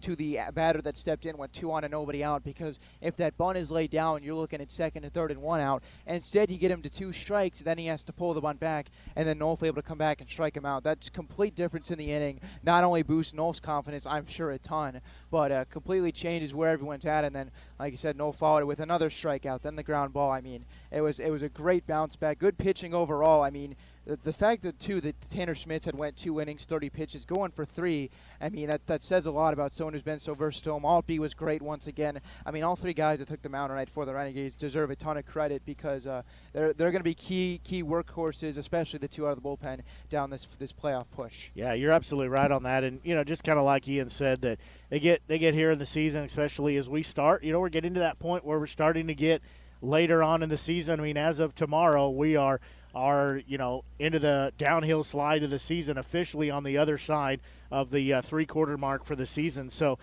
for him to come in and somebody that didn't come as a pitcher, to step in and close out like he did. We mentioned about Wagner doing the same thing last night. We've seen guys, I mean, even Carter Gorley is one that got the Mink League Pitcher of the Week for his performance last time he was on the mound. He wasn't a player that was brought on as a pitcher, but he stepped up. He's heeded the call, and that's the thing you really like. And we've talked about it numerous times, but it's very selfless play for the players. They're willing to step up and try something. I can tell you that you would never catch me on the mound, just not even for 1 pitch, because I wouldn't do it at all. But they don't think twice about it. If that's what the team needs, they step up and they do it, and they go after it. And that's really, I mean, that's in all reality, that's what it takes to be a championship team. Yeah, and not to say that this is going to push them into a league championship, all that stuff like that, but the stepping up for each other. Not to say that they had bad chemistry a month ago, but it seems far and away like a much tighter-knit group now at this point in the season, and it's picking guys up one after another. We saw multiple times with last guy wait until everyone's come in, high five, stuff like that. I mean, it just seems like a close-knit group, and like you said, with the versatility coming in after each other, picking each other up, it's a team that feels like we've been saying it all season long. Maybe this is where it gets going, because really they've won now, I think 6 out of the last 7 or 5 out of the last 7, something like that. I mean, they're getting close to about a week to play, and hopefully this momentum keeps up. Yeah, you're right about that. I mean, just trying to keep keep the wins rolling, keep the bats rolling, keep the pitch going. I mean, do all of that. Yeah, like you said, in the last several games, they won tonight. Of course, they split 2 games yesterday. They won on Monday in a non-league game. They also won on Saturday in a non-league game. They split games with Peak Prospects last Friday. They beat St. Joe in a 10-run ruled game on last Thursday, won both games against Nevada. So, they're starting to come out where they might get a win. They might get a loss here or there, but they're picking up those wins when they need them. And most importantly tonight, as we said, just getting down to this stretch, finding a way to put wins in the win column, especially building that momentum, because they're going to hit this stretch here, as we said, 12 games in the next 11 days, which is a tough schedule for anybody. But for tomorrow, going down to play in Sedalia, of course, that's a South Division game. Then at St. Joe on Saturday, that's a North versus South. Then on Sunday, they're playing on the road at Joplin. Again, that's another South versus South Division matchup. So these are getting to be pretty important. And then a couple games next week against Nevada, as we talked about in our pregame. That's really they're trying to put those wins together and create the mathematical equation that Nevada can't find a way to solve, and put enough distance in them that even if the Renegades lost the rest of the season and the Griffins won the rest of the season, mathematically they just can't catch up to them. And one last comment, too, about the whole recent schedule and recent success. Keep in mind that all of this is coming on the hinges of a 6-game losing streak. I mean, that could have been season derailing. I think one of those losses in that losing streak might have came to Nevada. It looks like it not, but even after that 6-game losing streak, the last one coming against Sedalia, I believe Nevada was right on their heels, only a game or 2 back, and since then they have completely picked themselves up. I mean, for some teams, they go on a stretch like that, they could have spiraled completely out of control, and we could be sitting here now with the team in last place and 15 games under 500, but they have bounced back. They've pushed it to what they're now 2 games under and very much in a playoff spot, and it's a team that looks like they have. It looks like the losses don't faze them as much, I think, as it maybe did at one other point in the season. Like now, like you mentioned a second ago, when they have had a loss, they have came right back. They did it last night, did it a couple days ago, and I have the same feeling that when it's going to happen, because they're not going to go 9-0 to close out the season, but I have pretty good confidence that when they do lose one of these next games, that it won't let it labor on into the final week. You're absolutely right about that. Well, Ben, it's been a pleasure. Any final thoughts before we get out of here? Yeah, I mean, I can't remember the exact saying that the players have been using, something with Gades in it, but I'll let them keep that one. But just hopefully keep this rolling into tomorrow and the weekend. Obviously a tough weekend slate, all three on the road, and hopefully we're coming back to Vivian on Monday off a successful couple trips. Well, absolutely. For Ben Schmidt, I'm Blake Gazaway for the Show Me Sports Network. Until we talk to you tomorrow, as we will be on the road. As Ben said, we hit a 3-game road stretch here. We'll be at Sedalia taking on the Bombers tomorrow. That just up the road here from Jeff City, but that'll be first pitch set for 7 o'clock. Our pregame will be on the air about 6:40 with first pitch at 7 o'clock until I talk to you tomorrow at 6:40 for our pregame show. So long and have a great evening.